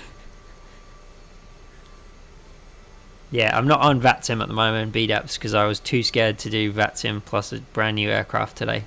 Normally I do fly on VATSIM. I'm very confident with the 32NX on VATSIM, and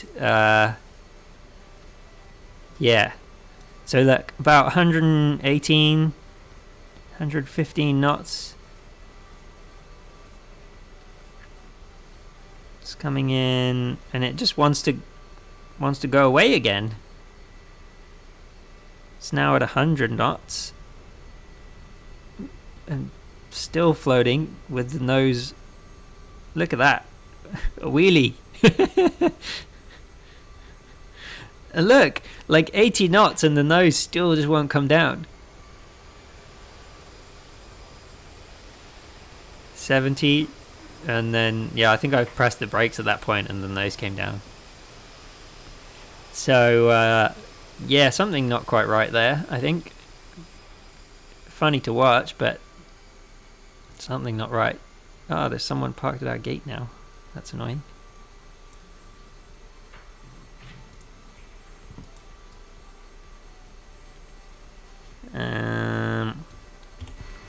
We'll just slew mode out from there.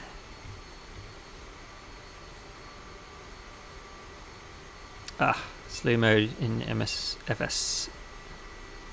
Yeah, something was not right with those flight dynamic scale. I agree. And now I'm going to have to struggle with this with this slew mode.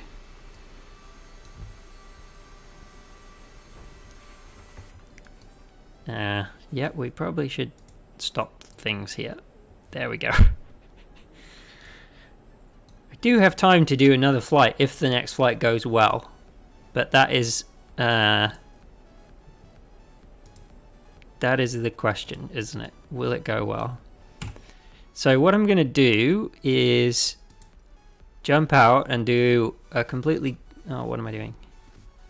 Do a completely different flight, but in the same aircraft, and we'll see whether there's any difference. We're going to go from just places where I've got scenery. So we're going to go from San Diego to Los Angeles. But another short flight. Maybe it's too short, but... So I'll start planning that in SimBrief. Yeah, so BDEBs, would you say you're confident enough now to, after a few flights, to fly the CRJ on VATSIM? Do you think it's there yet, if you've got a bit of confidence in it? Because the A32NX, like, I'm fine to fly that on VATSIM, and yeah, occasionally it has a glitch with the autopilot sending you in a circle, but you can control that if you're paying attention to the heading.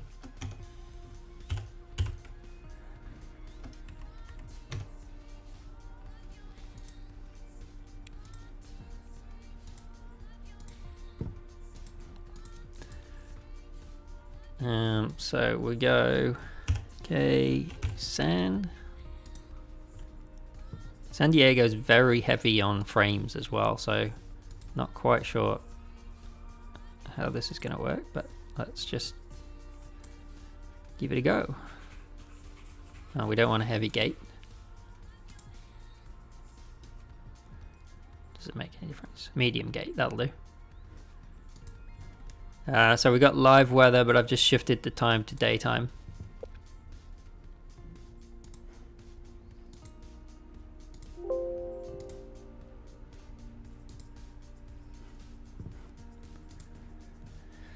Probably not on VATSIM. One thing that's relieving, you don't have to argue with the FMS every flight when you input the star. Yeah, exactly.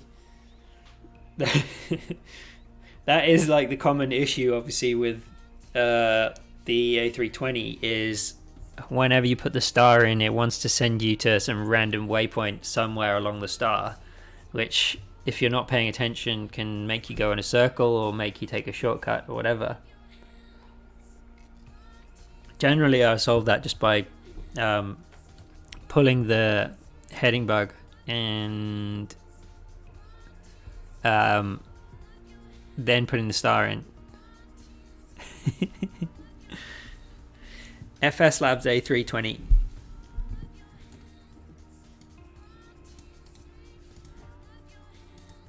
If you say so, Gail.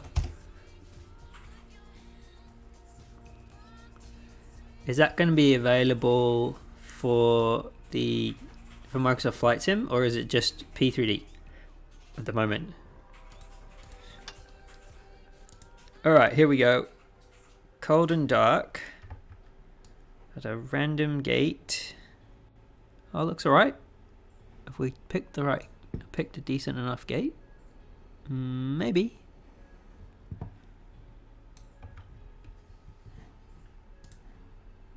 Want to try and get this going a bit quicker than last time though, but now I know where all the switches are, we should be a bit better. We're going to get some power on. We're going to connect up external power truck. We're going to open our doors. Open our doors. Put the rail down. And we're going to call for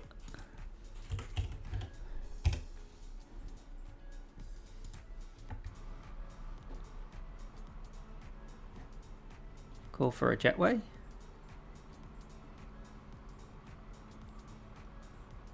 There we go.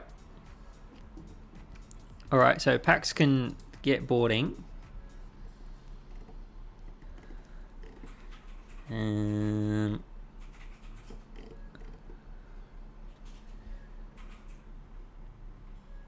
So, yeah, I've got a flight plan in sim brief ready to go. And we should be a bit better at figuring things out now. What we're going to do first of all is turn on AC power. That is ground power. And we're going to press the APU start button and be patient and see if it comes up. And not leave the chocks, definitely. BDEPS, that was my absolutely first flight in the CRJ. I was definitely learning as I went the whole flight. 100%.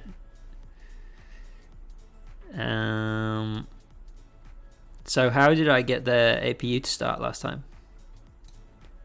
Is it double press?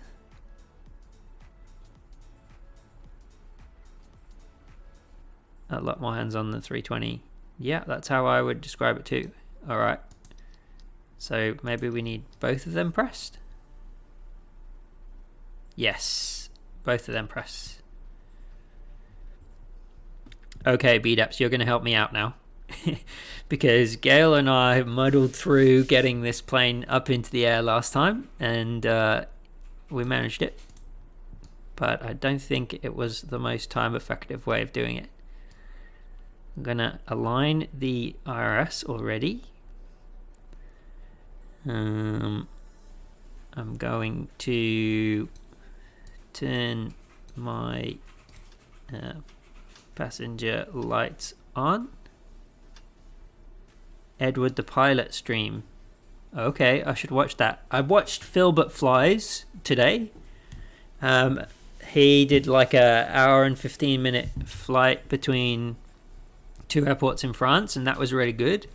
But I do kind of find like watching is not the best way for me to learn. I need to be hands-on with the aircraft, clicking the buttons, and then I kind of pick it up.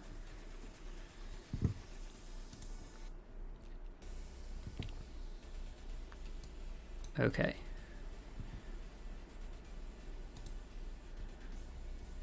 Change to 0 fuel weight. Change to passengers and cargo. Let's put lots of passengers in. A bit more cargo. Fuel from SimBrief of 4268. 4268. Enter. Okay, we're nearly at max takeoff weight there. Interesting. So how I did this last time was set payload in simulator. And I'm hoping that that does actually load up the... Get rid of those warnings.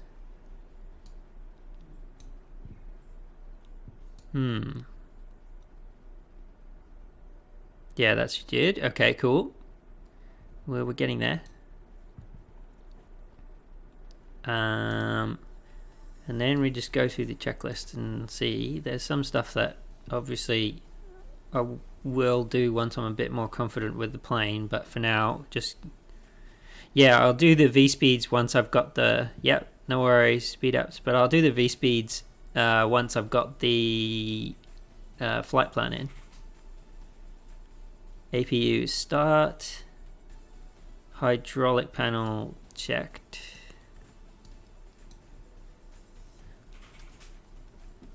Hydraulics. Oh. That one's always on auto, maybe. Auto? Okay. Hydraulics on auto. Air conditioning can go on.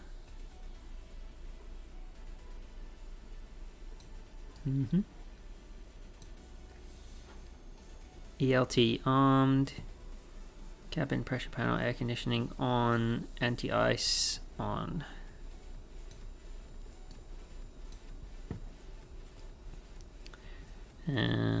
Low, low, on.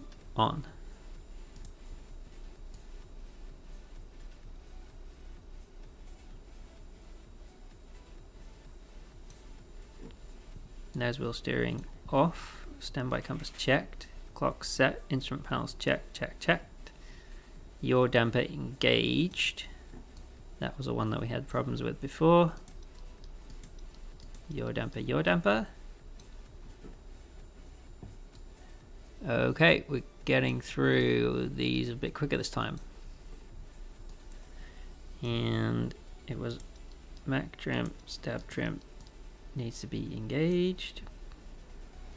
I think we might need to get the engines up for that to work though. So let's do the flight plan next. Position init, airport, KSAN.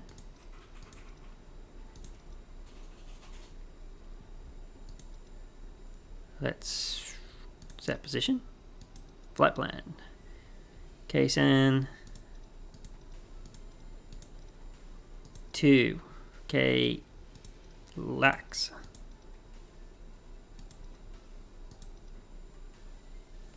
All right.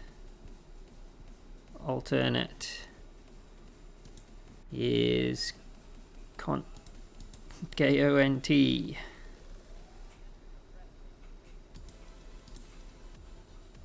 Buttons hidden behind there. And execute. Our departure from San Diego is going to be runway, that would be runway 27 Cascade. Alright, why can't I see Cascade? Maybe it's not runway 27. Oh no, we don't have...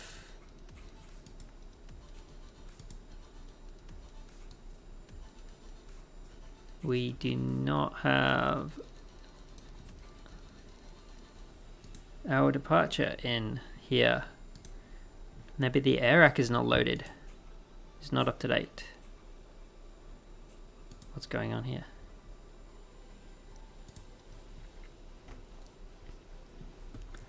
Right, well, from SimBrief, we are definitely taking...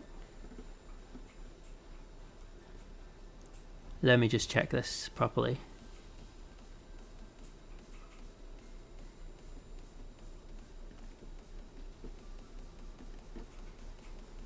Departure clearance.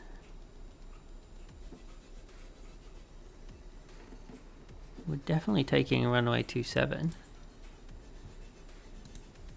But I don't have the departure, which is annoying.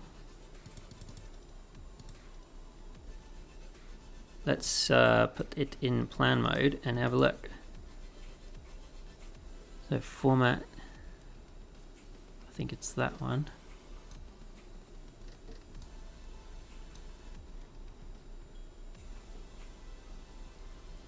Actually, I'm just going to use Navigraph.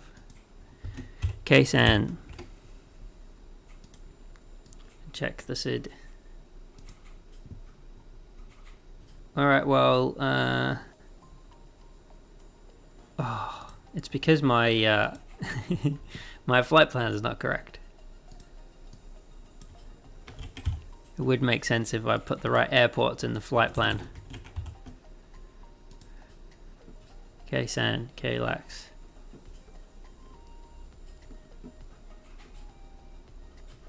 Generate. Man, that's annoying. Okay, we're back. Hopefully now this makes a bit more sense.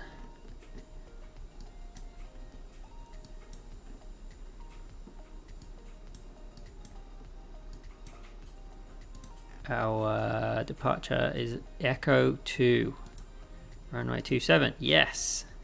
Transition SLI.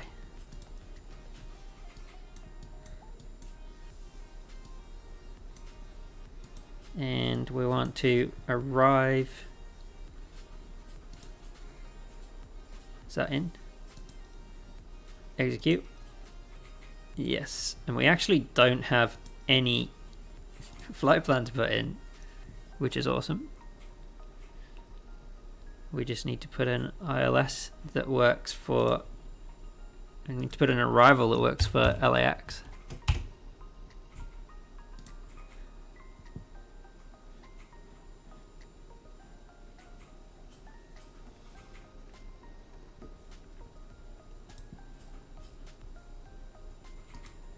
Which is a bit tricky given LAX has so many arrivals. We do want an ILS, one of these ILSs.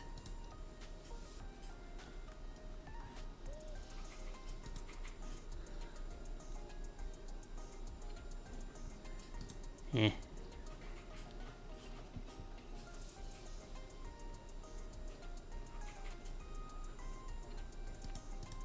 So there's not really. We kind of just want that, I think. So now let's step through this here. If we zoom in a bit.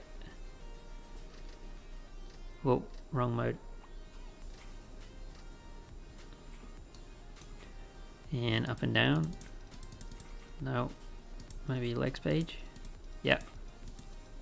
Oh, something not right there.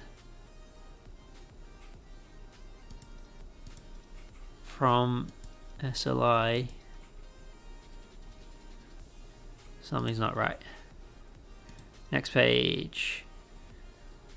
Ah, we've got a double up here.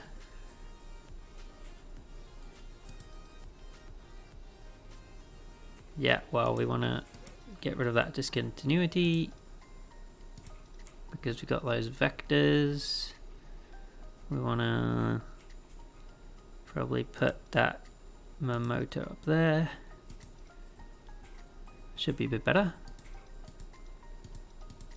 Momoto, SLI, then vectors to the ILS. Okay, flight plan loaded. Let's do perf. Perf init. We need to put this in from here. Copy perf init to there. Our cruise altitude is flight level 160 again. FL 160. And oh look, brightness. Next page. Is that wind that you need to set there? Fuel. Done. VNAV setup. Perf in it. Okay. We want to set our V speeds. We want to go back to looking at an arc. Nope. Okay, what's going on here? That. All right. We want to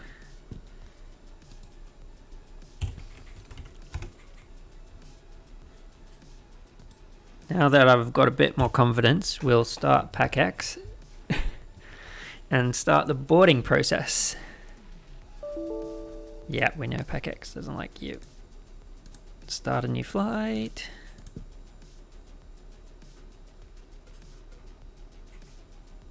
Yep. Next. Flight time.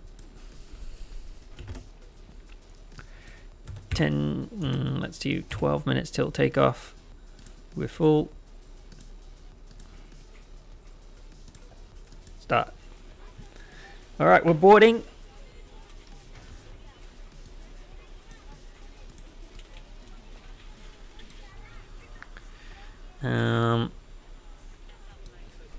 While we're boarding, let's just have a quick look at some other stuff here. So what's this? ADG control. Oh, that's the, what's it? Is it air? Is it the prop thing outside that gives you power when everything else fails?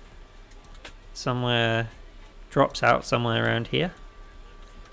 That could be useful if we have failures modeled. Radios look pretty well modeled. Flight deck door. Ah, we can lock the door. That's good. We've got rudder and aileron trim. That's good to know. Oh, we've got some lights here. Yeah, ram air. But what does ADG stand for? Isn't it like... I should know that. ADG generator. Aircraft. Air-driven generator. There we go. ADG, air-driven generator. Ram air. Same thing. Just add to Google. Yeah, so that all looks pretty well modeled, to be honest. All of that stuff.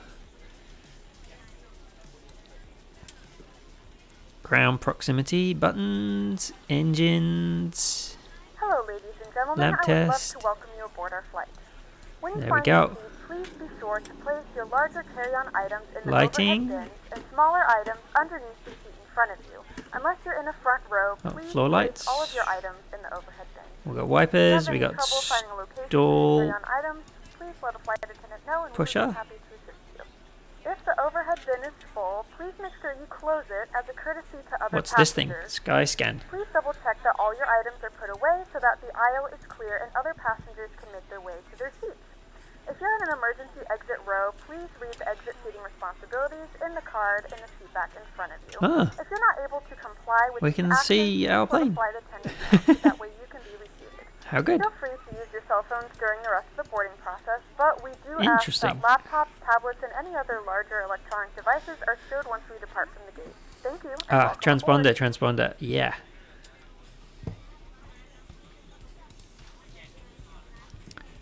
Is it one of DME hold? No, we don't want DME hold. Half. Don't know what that is. That's clearly not ident.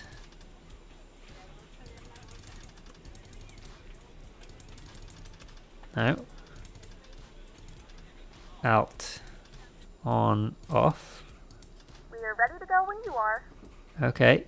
We're ready to go. So let's disconnect the jetway.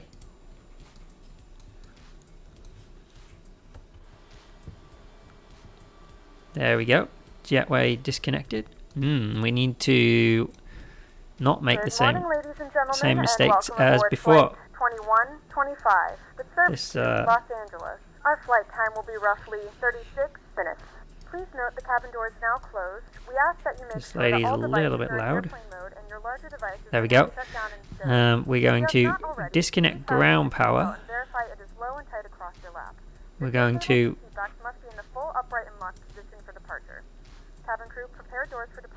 remove the chocks. We're going to close the doors. Captain, the cabin is secure. All passengers are aboard. You may be correct. We may have to do something like that.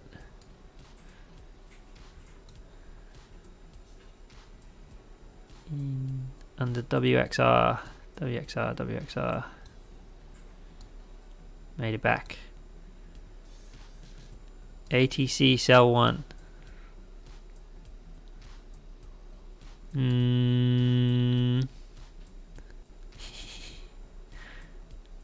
This one? No. This one? Okay.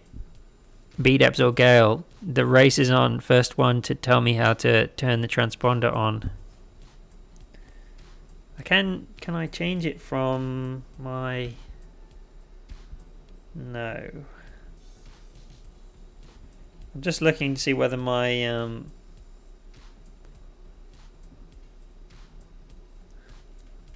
so standby to 1 or 2.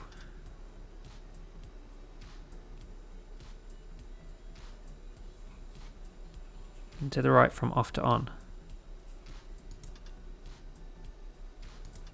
That's on, surely.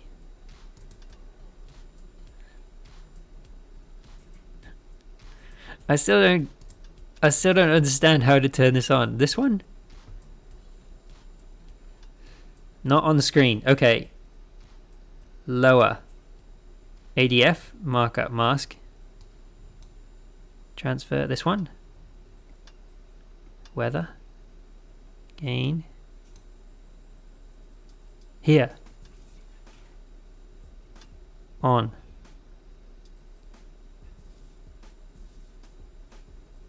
One panel down.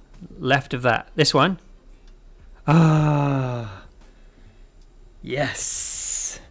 Thank you so much. That was annoying.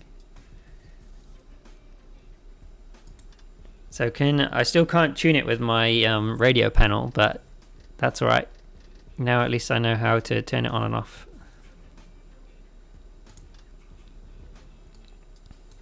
Thank you both for that. Let's call for our tug. Here's our tug. We do have chocks off this time. This looks like a lot of fuel loaded in here. Like, surely this is not... That probably is about right. 4,000 kilos of fuel is what SimBrief wants us to have. Oh no, block fuel 2135. That's my mistake. I was looking at the wrong SimBrief, I think. See if we can still change this. I was going to say that's a lot of fuel just for a flight from San Diego to LA. And we need to do all of that, don't we? Perf, init, execute.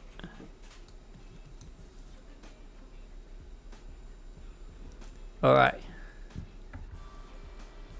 Are we ready to push? We are. It's still pretty slow. Park brake.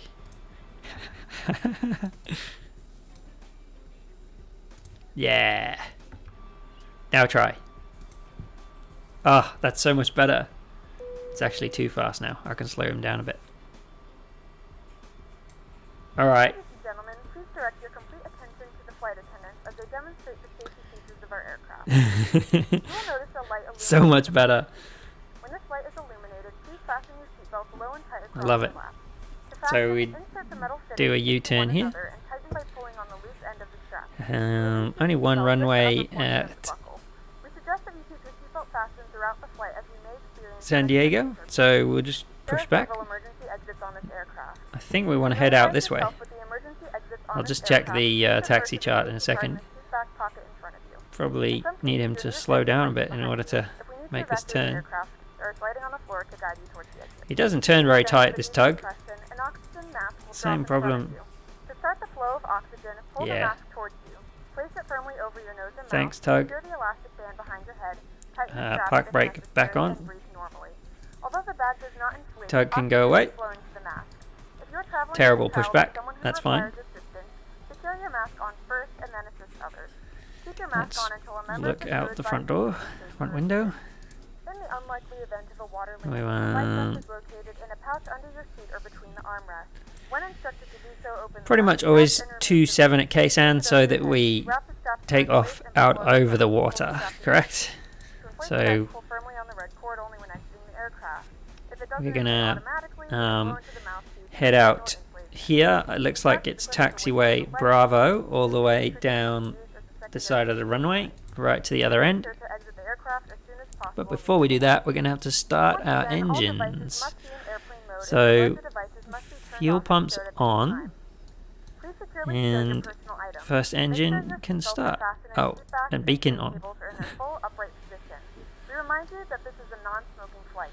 Tampering with, disabling, or destroying the smoke detector All right. located in the lavatory Is the prohibited by engine law. going to All of start? this information Let's and check. more can be found in the safety card We located need in the to back in wait front for of you. 20% We suggest reading this and let us know if N2, you have any questions. Thank you for flying with us, and then we hope need you enjoy your to flight. bring it up. No, come on, bring it up to idle. Yeah. There we go. Up to idle. And that engine should start. Nice.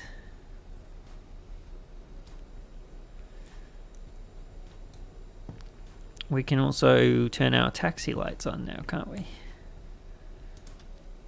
Taxi lights on. It's kind of annoying, my honeycomb throttle doesn't really work with these switches. I'm going to have a go off stream at figuring out how to remap that. Give it a special profile for the CRJ. Alright, that engine is up and running.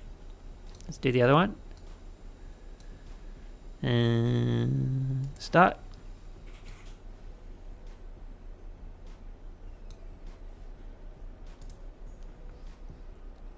Let's get going.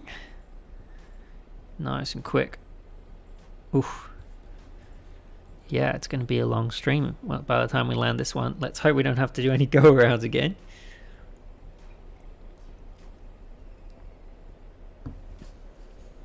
So did that. Yeah, so that fuel's looking a lot better. Center of gravity is still pretty far forward, but it's alright. Alright, Gail, no worries. Thanks, as always, for sticking around so far on this stream. Hope you learned something today about flying a CRJ. If anything, it's probably put you off flying anything other than Airbus. Probably has me, but I've just spent $50 on this thing, so I'm going to try and get my money's worth.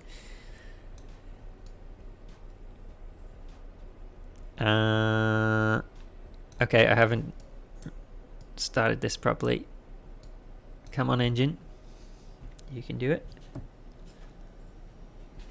There we go, it's coming up.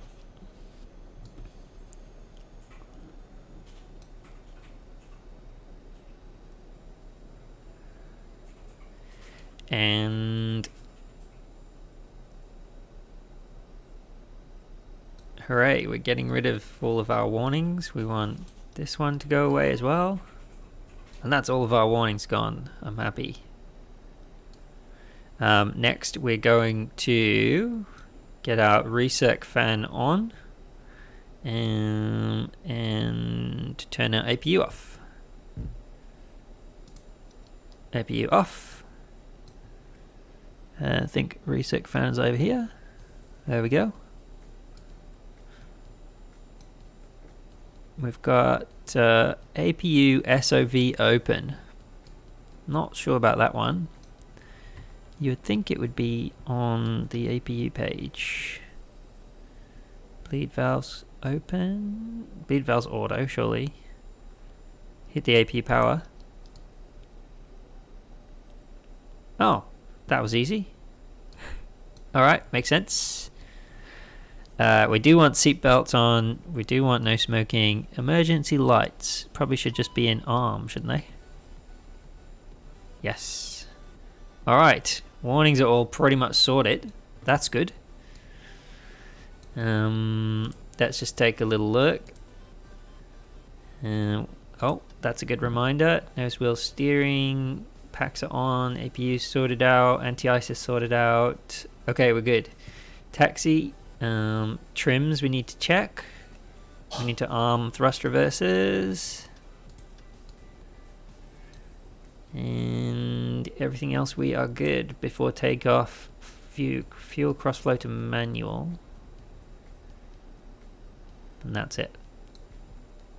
Alright, we can probably taxi on out now. So, park brake down here, off. And a little bit of throttle to get us rolling. And let's get going.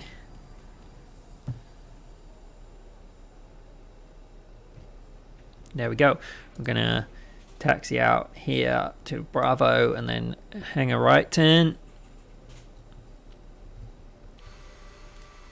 Not so good on staying on this taxi line. That's alright.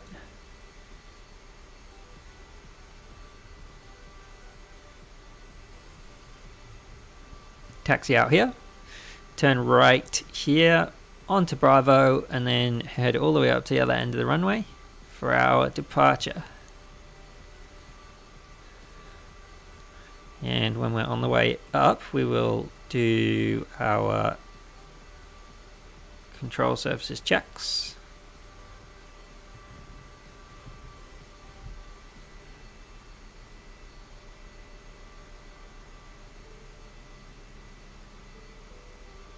Keep going, keep going. Probably could have a little bit more speed through the turn. There we go. So rudder's fine, working just fine. Elevators working. Ailerons working. We'll set our flaps to 8 for takeoff.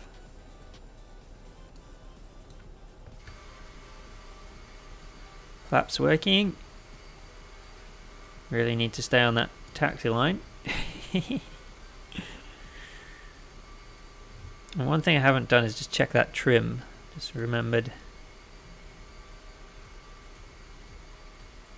San Diego does look great though in this payware scenery from Orbex. Where's the trim? It's here. It's kind of low actually. So we want to bring it up a bit into the middle of the green. There. Bit of a rapid taxi, that's alright. All going well. Again, we're departing a bit late. Our poor Delta passengers not having a good day today with me as their pilot. If they had me piloting an A320, they'd be just fine. But as things are right now, I'm definitely last reserve as a CRJ pilot.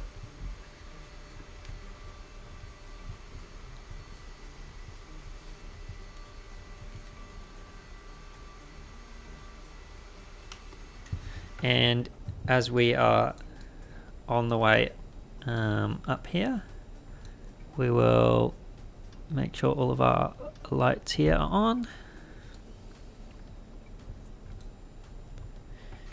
Nearly there. It looks great though. Very much at home here. Taxiing around some of these North American airports, that's for sure. We could probably take an intersection departure, but I'm not brave enough for that.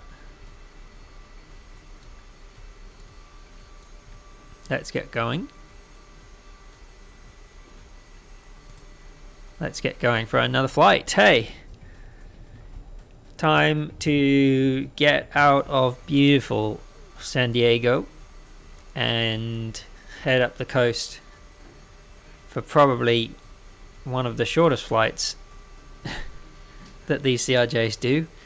A 32-minute flight or something up to Los Angeles.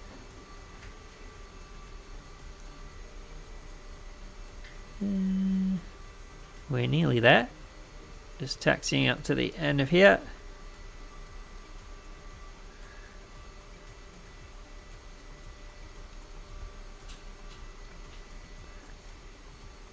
Now, I do have, yeah, we could get a better view of this, but I think it's probably good enough for now.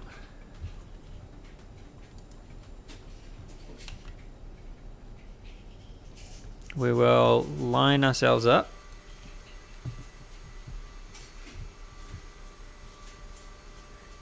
And we'll want our landing takeoff lights on. And then we press our toga button and then we go for it. Here we go. Let's line up on to runway 27 San Diego. And pretty soon in Microsoft Flight Sim, I'm sure these CRJs are going to become very commonplace, especially on VATSIM. But right now, I would like to see how many of them don't work out so well, as we are only one day into this aircraft. We want to press that button to go toga, and we just throttle up to toga gate, and let's get going. So I did find the departure much easier than the arrival last time, so hopefully we have a similar experience. Let's just wind the range in a bit. We kind of want to, we've now hit rotation speed, and it kind of comes up on its own, to be honest, that speed. Positive rate, the landing gear can come up. We'll just climb up with that flight director to about, what is it, 15 degrees, something like that. Yeah, really, you really have to get used to this manual trimming. We can probably do flaps up already. Continue our climb out of here.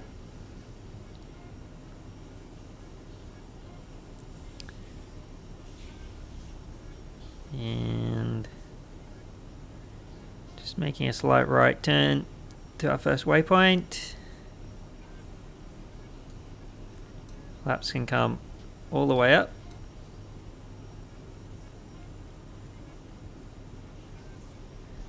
And let's center the heading bug.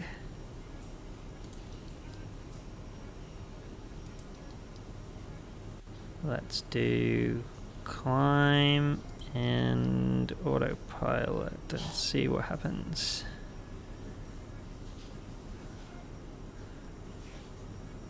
we can actually come out of Toga and go down to climb. There. That'll probably give us better results. We're basically rocketing out of here as we were previously. Throttle climb and then hit speed and nav. Yeah, I will do nav now.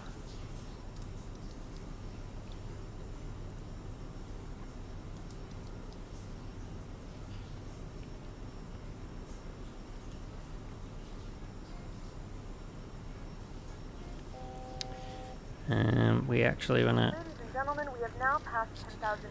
It just like it climbs out so quickly, it can't be real, right? Also a reminder to I'm pretty sure that that rate of climb is This aircraft is equipped not good with for our Wi-Fi. passengers. If you wish to connect to the Wi-Fi, you will be required to pay a small fee. Let's see, we are. We do offer complimentary in-flight TV thanks to our partners. We want to continue the climb up to 16,000. And probably want to widen that speed bug back a bit to like 290. Yeah, you definitely have to manually control it at cruise. I would agree with that wholeheartedly. Having problems with overspeeds all over the shop earlier. Alright, but we made it out. That's fine. I'm sure I'll get better at that over time. There's a lot of things to do all at once. We can turn crossflow back to auto. And I think everything else we just leave, right?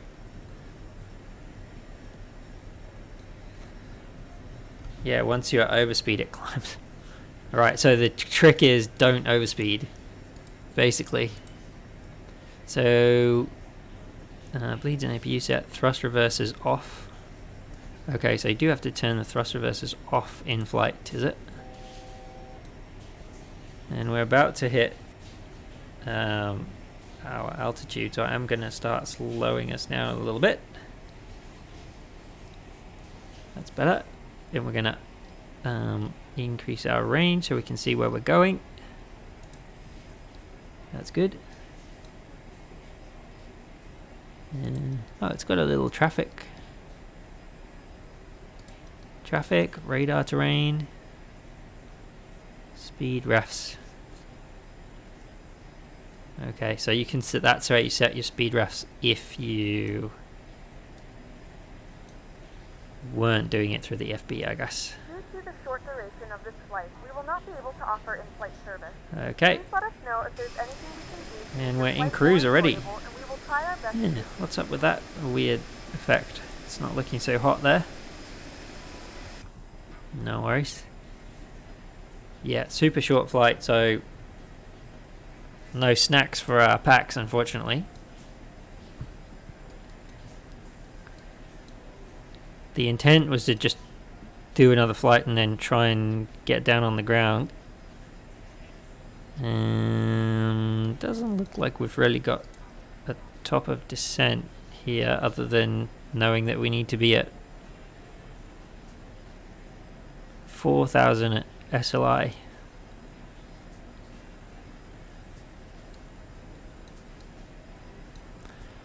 So we're really not going to get a chance to do very much in this cruise. We'll wind this back to 4,000. Because very quickly we're going to be on descent already. Descent. TCAS set, fuel checked, landing elevation checked, landing data set, approach briefing complete. And I guess we also want to make sure that our radios are tuned for the ILS. So the arrival into LAX was ILS 24, I believe. 24 left. So where's the radio? Radio. And we've got 115.3 tuned in at the moment. We'll just check that. from the chart. 24 left. We should have 111.7 by the looks of things.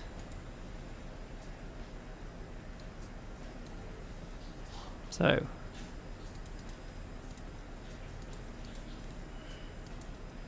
there. Do we need to do it down here as well? Oh, it's done it. 111.7.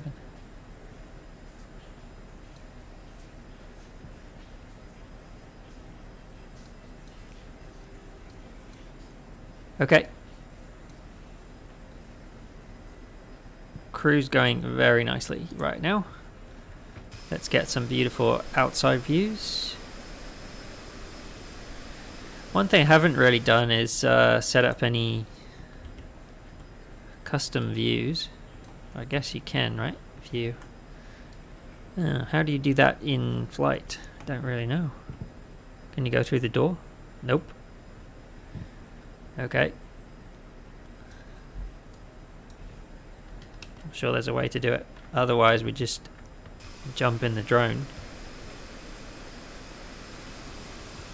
and hop inside.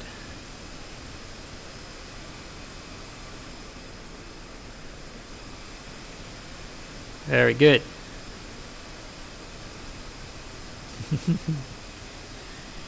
Whoa, yeah, that's the problem with the drone, right? Is it's not stuck.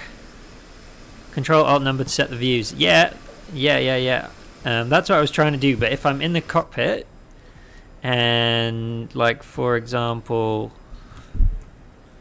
I try and go through here, I can't go through the door. So I can't set up a new view in the back, which is what I was trying to do. Can set up views in the cockpit, no problem.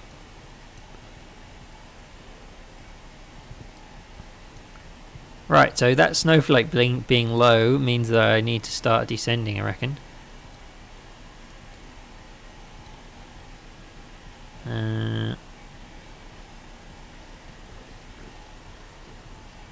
Descending at 280. Speed. It says out cap. Maybe have to go V speed to descend.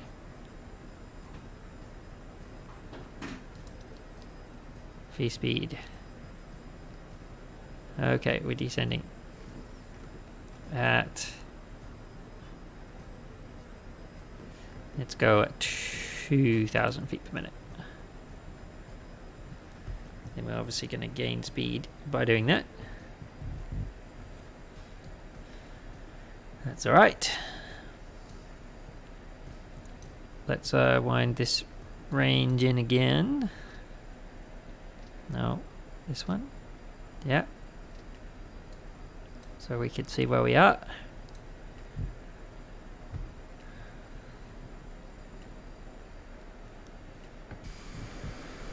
Very good indeed. Alright, so I think this is like Seal Beach, right? SLI. So we're getting there. Not too long at all.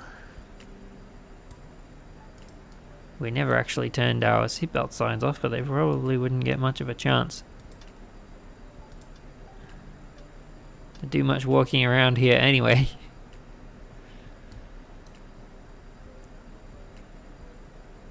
And we left all of our lights on. Not a problem. Idle the thrust and use speed control to descend instead of VS. Okay, yeah. That would make sense, right? It's kind of like flight level change mode.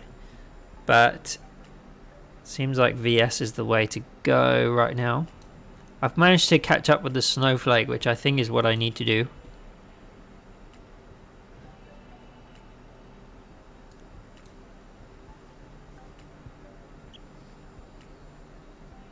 Yeah, exactly. Open descent. That would make the most sense to me, but I'm not quite sure whether that works.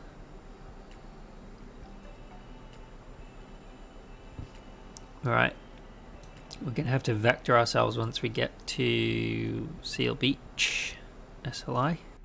So center the heading bug.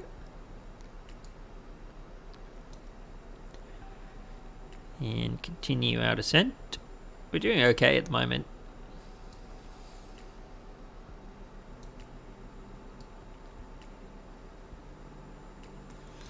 What I just hope is we can intercept the glide slope a bit better this time.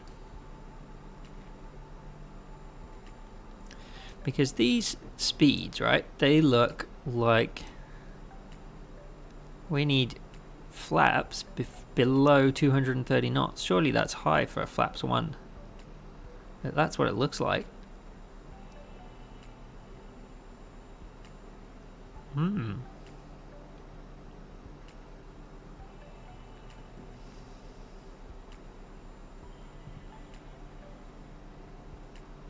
Okay, well, speed should definitely be below. We have begun our final descent into Los Angeles. Yeah, we have. Flight attendants will be passing through the cabin to collect any trash one final time. Please ensure Okay. that the tables are stowed and seats are in the full upright position. Please also store any carry-on items. Let's either just in the try seatbelt not to pocket die or this under time. the seat in front of you. Please complete all Wi-Fi related tasks and stow any I'm just larger scared of that electronics. last flap setting. I feel like that's the one that tried to kill us last time. So I'll do what I can to not use it. Let's do performance.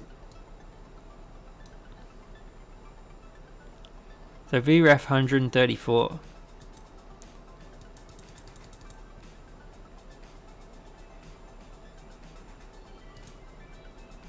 None of that's really any use, right? Probably need to spend some time looking through all of this stuff.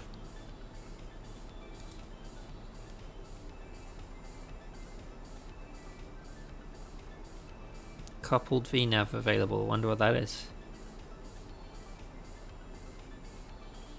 Ah, what's on the MFD? Okay.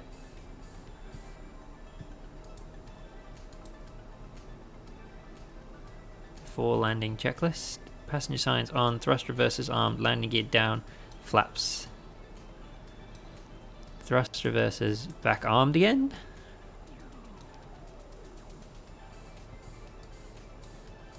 We're going to go to heading mode. Continuing our descent down to 4,000. It's actually at Suti we need to be 2,200, so we'll just keep going down from here.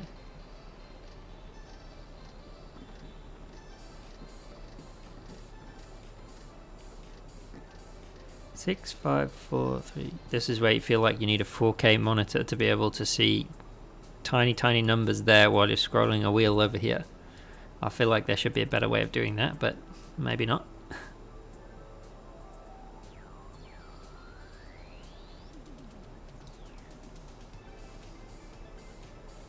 Yeah, continuing this descent. We're now on vectors to final, so we should be able to change. Basically, it should be Loc 1, but it's not picking anything up. And just check that that's right. 111.7 is what we should be picking up. Possibly we're too far away at the moment.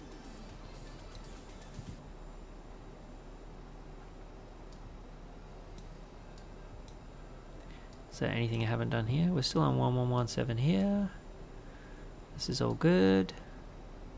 Hopefully I haven't turned anything off here. Alright. About to reach our desired altitude. So we'll probably need to go a little bit more throttle just to maintain speed.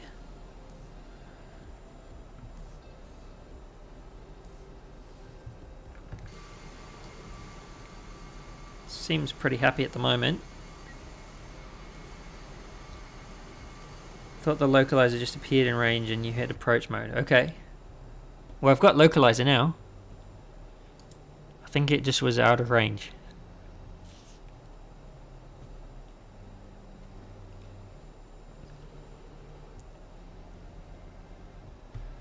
At Suti I should be 2,200, so we're at the right altitude to meet this ILS here at Suti.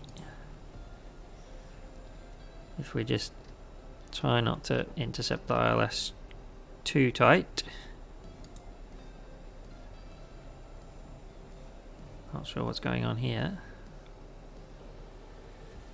Should that course be set as well? Yeah, it should. 251.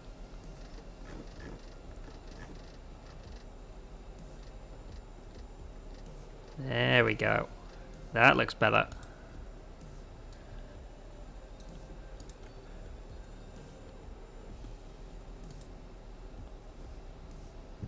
We are kind of losing a bit of altitude here. Probably not quite enough throttle.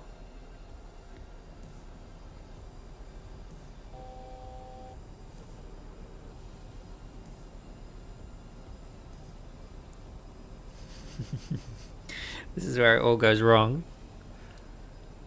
Just trying to manage the throttle. We're going to go flaps 8, just so that we don't end up stalling. Need a bit more lift. Should be able to go to approach mode pretty soon, I reckon. Let's give it a try. And heading off. Don't know. Is it going to turn us or not? That's a question. It looks like it's captured. There we go. It's come in.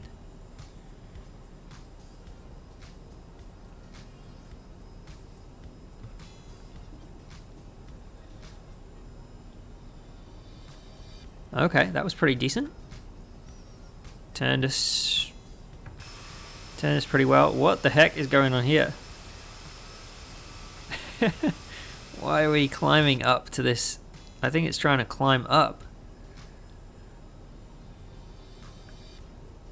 Which is correct, we're below, but isn't it supposed to wait for the diamond to come to it, not try and climb up to it?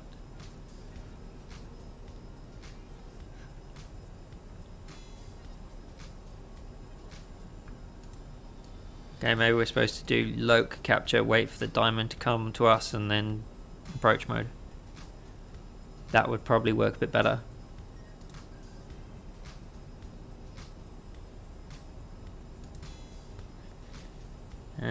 Right, let's put the gear down. Whoa, frames. There's the gear coming.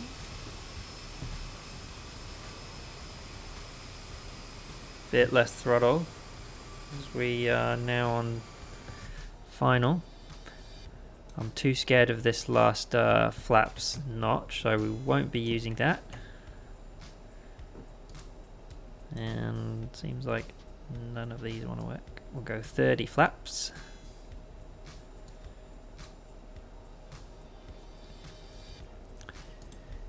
And if I've got time, I'll try starting the flight recorder.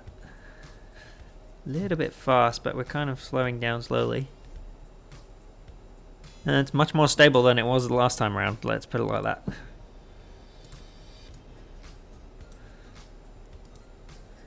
Okay, we're a bit fast, we're about 140 knots.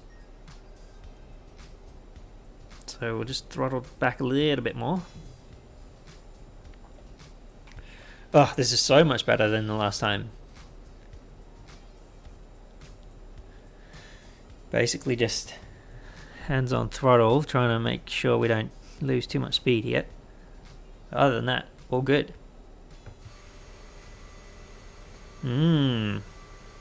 Heck of a lot better than the last one. We are now getting a bit slow, so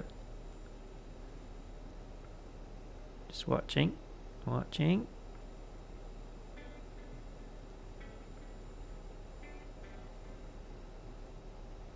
watching, and probably take over now. Let's disconnect the autopilot, turn approach mode off, and let's go manual landing.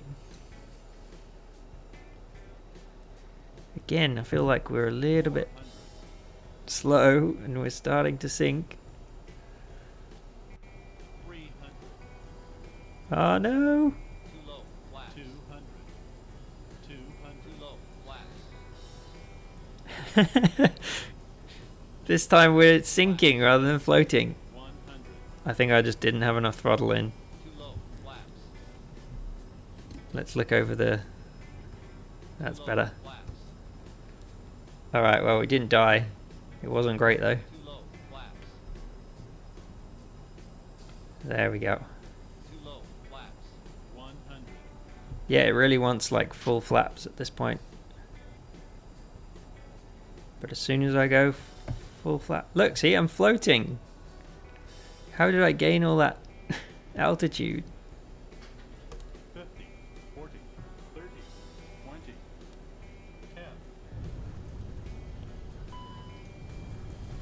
10. Okay. It was good until the end and then failed again. But better than the first time around. We can watch the replay. I did manage to get the flight recorder on. Did it float when you hit... Yeah, when I hit full flaps. Exactly. It just suddenly ballooned up in the air when I hit full flaps. But I hit full flaps because it was telling me too low flaps. Ladies and gentlemen, welcome to Los Angeles. The local time is 9:40 a.m.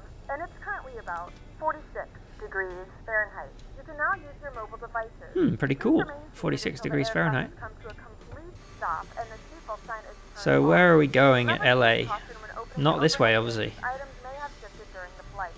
If this is your final destination, we thank you for flying with us and we hope to see you again soon. Bring the flaps in. Yeah. That's cold for LA, right? I feel like we've definitely missed our parking spot here. We're going to park in a stand over here because I don't want a taxi for too long. Apologies for this terrible taxiing.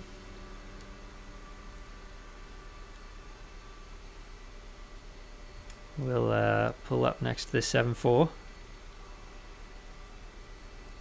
and just see what went. Watch the replay and just see what happened with the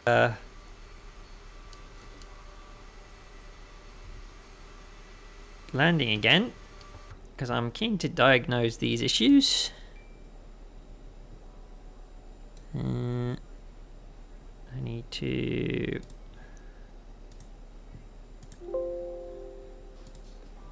do that in the flight. Stop the recording. And if we click replay, there we go. So just watching. Yeah, exactly. That's my thinking. But we'll have a watch of this replay quickly and see whether that is true. But also, I think it's kind of my fault again because I lost too much speed for the flaps, basically. I think if I'd have kept it at 135 to 140, we would have been fine. But I let it drop down a little bit too slow, and as you can see, as soon as it starts to slow down here, it starts to nose up. It just doesn't have enough lift, so it's trying to get back up onto the glide slope. And the angle of attack's going red. It's definitely too slow now. Just watching the flaps to see when it is that I put the full flaps out.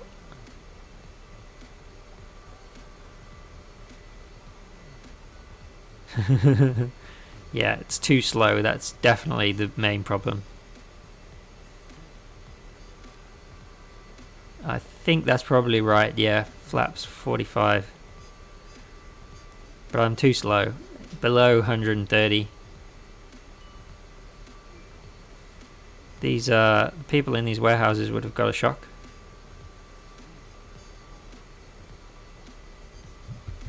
Does this go? I don't know what point the flaps go full. But now it like really didn't want to come down.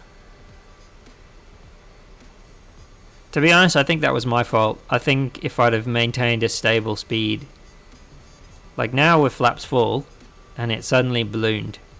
But I think changing the flap setting that late in the game was the mistake. If I'd have kept it at flaps 3, ooh, you really don't need a lot of flare either, do you?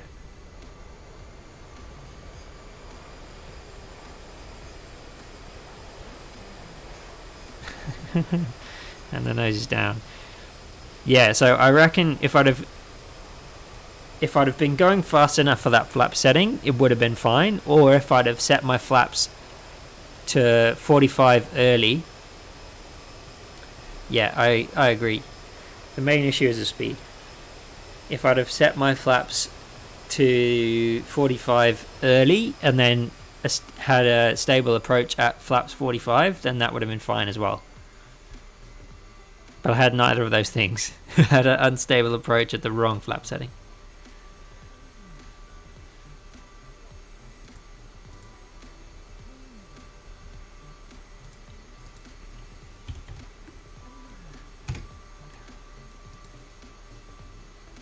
Definitely a lot more hands-on. It's good, like it's exactly what I expected when I bought an aircraft with no auto throttle.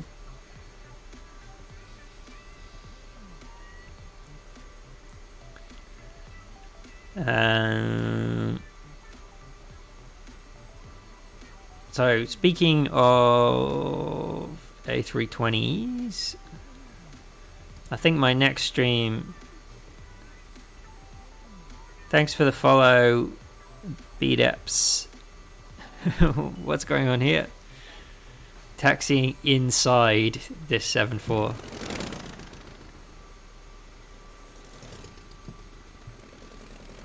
Zach, hi, welcome to the stream. Sorry you're joining just as we've landed with a fairly terrible landing as well, which we can watch one last time while I answer your question.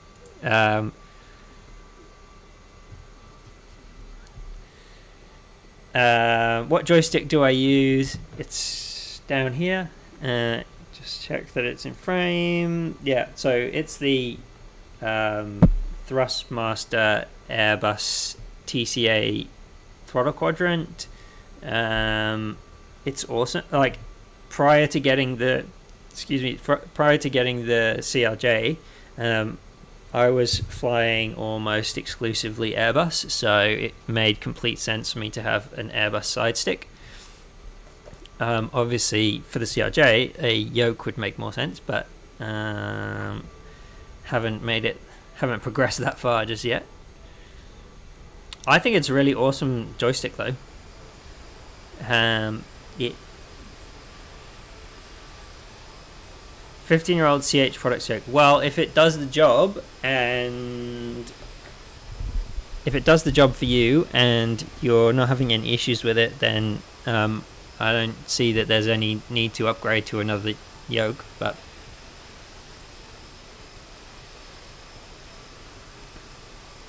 if all you fly is Airbus, then I would definitely recommend it. It's got really good sensitivity control for Airbus. It's got the buttons in the right place for Airbus, and it just feels good to fly one. Yeah, sure. Let me just check I've got it right. Yep. If you Google this, then you will. If you Google this, then you will see what I'm using. There is a throttle control. If you're doing well with a Airbus controller, sorry, Airbus on the brain, man. If you're doing well with a PS4 controller, then you'll be amazed how well you do with a proper controller with a joystick. In terms of throttle speed ups, yes, there is a throttle. Whoop. So what I can do. Thanks for the follow, Zach. It's awesome. Welcome to the club. What I can do is show you. It's going to be a bit of a weird angle. Normally I would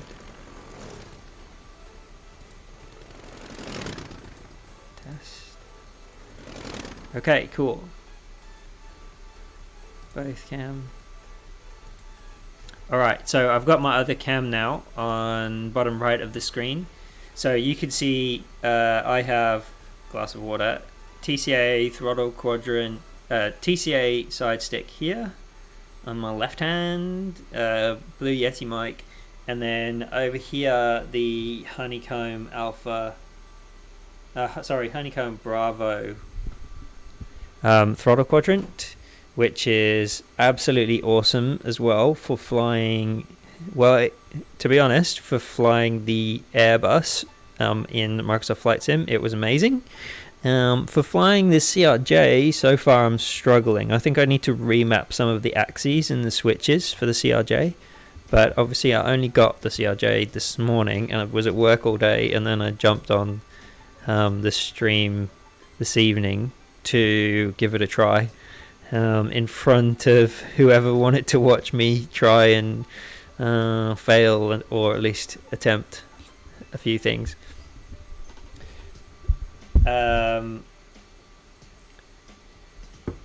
Yeah, so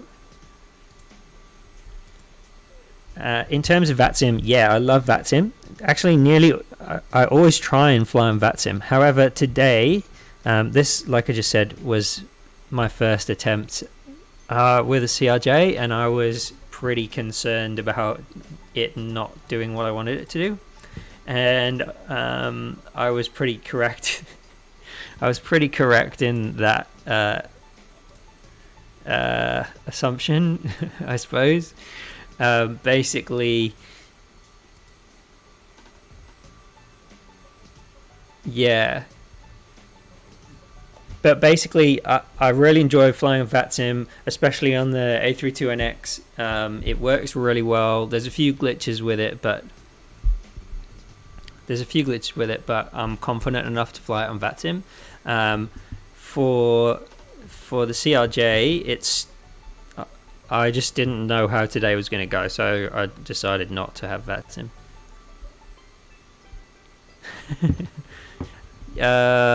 Yeah, they can be, definitely. I agree with you there. But, you know, so I'm Australian. I tend to fly a lot in Australia, and I find it to be totally fine flying here in Australia. But and the controllers tend to be quite forgiving. I find some of the US controllers to be less forgiving. The best place to fly of anywhere, to be honest, is New Zealand.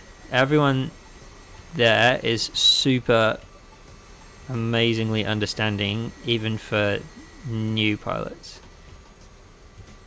In my experience, anyway.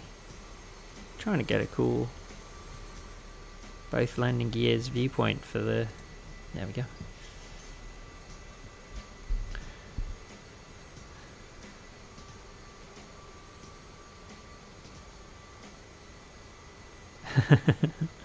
Okay.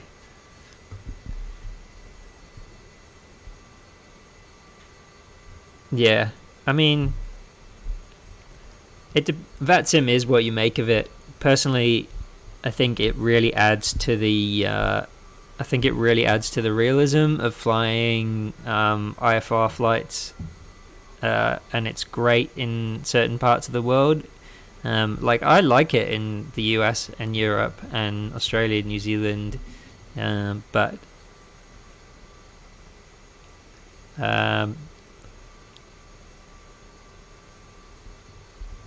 it just depends what controller you get as to whether they are forgiving or whether they are stick to the rules, basically. Yeah, and yeah, absolutely. You get someone helpful and forgiving, especially if they're having a quiet time when they're controlling, and it can be an awesome experience.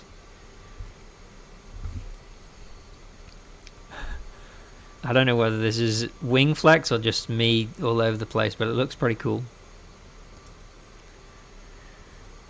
Anyway, it's actually 11:15 p.m. in Australia right now, so I'm going to be heading off pretty soon. Thanks for chatting, Zach, and BDEPS, thanks for chatting, and thanks for all your help with the CRJ tonight. You definitely saved me a few minutes looking for a few of those click spots.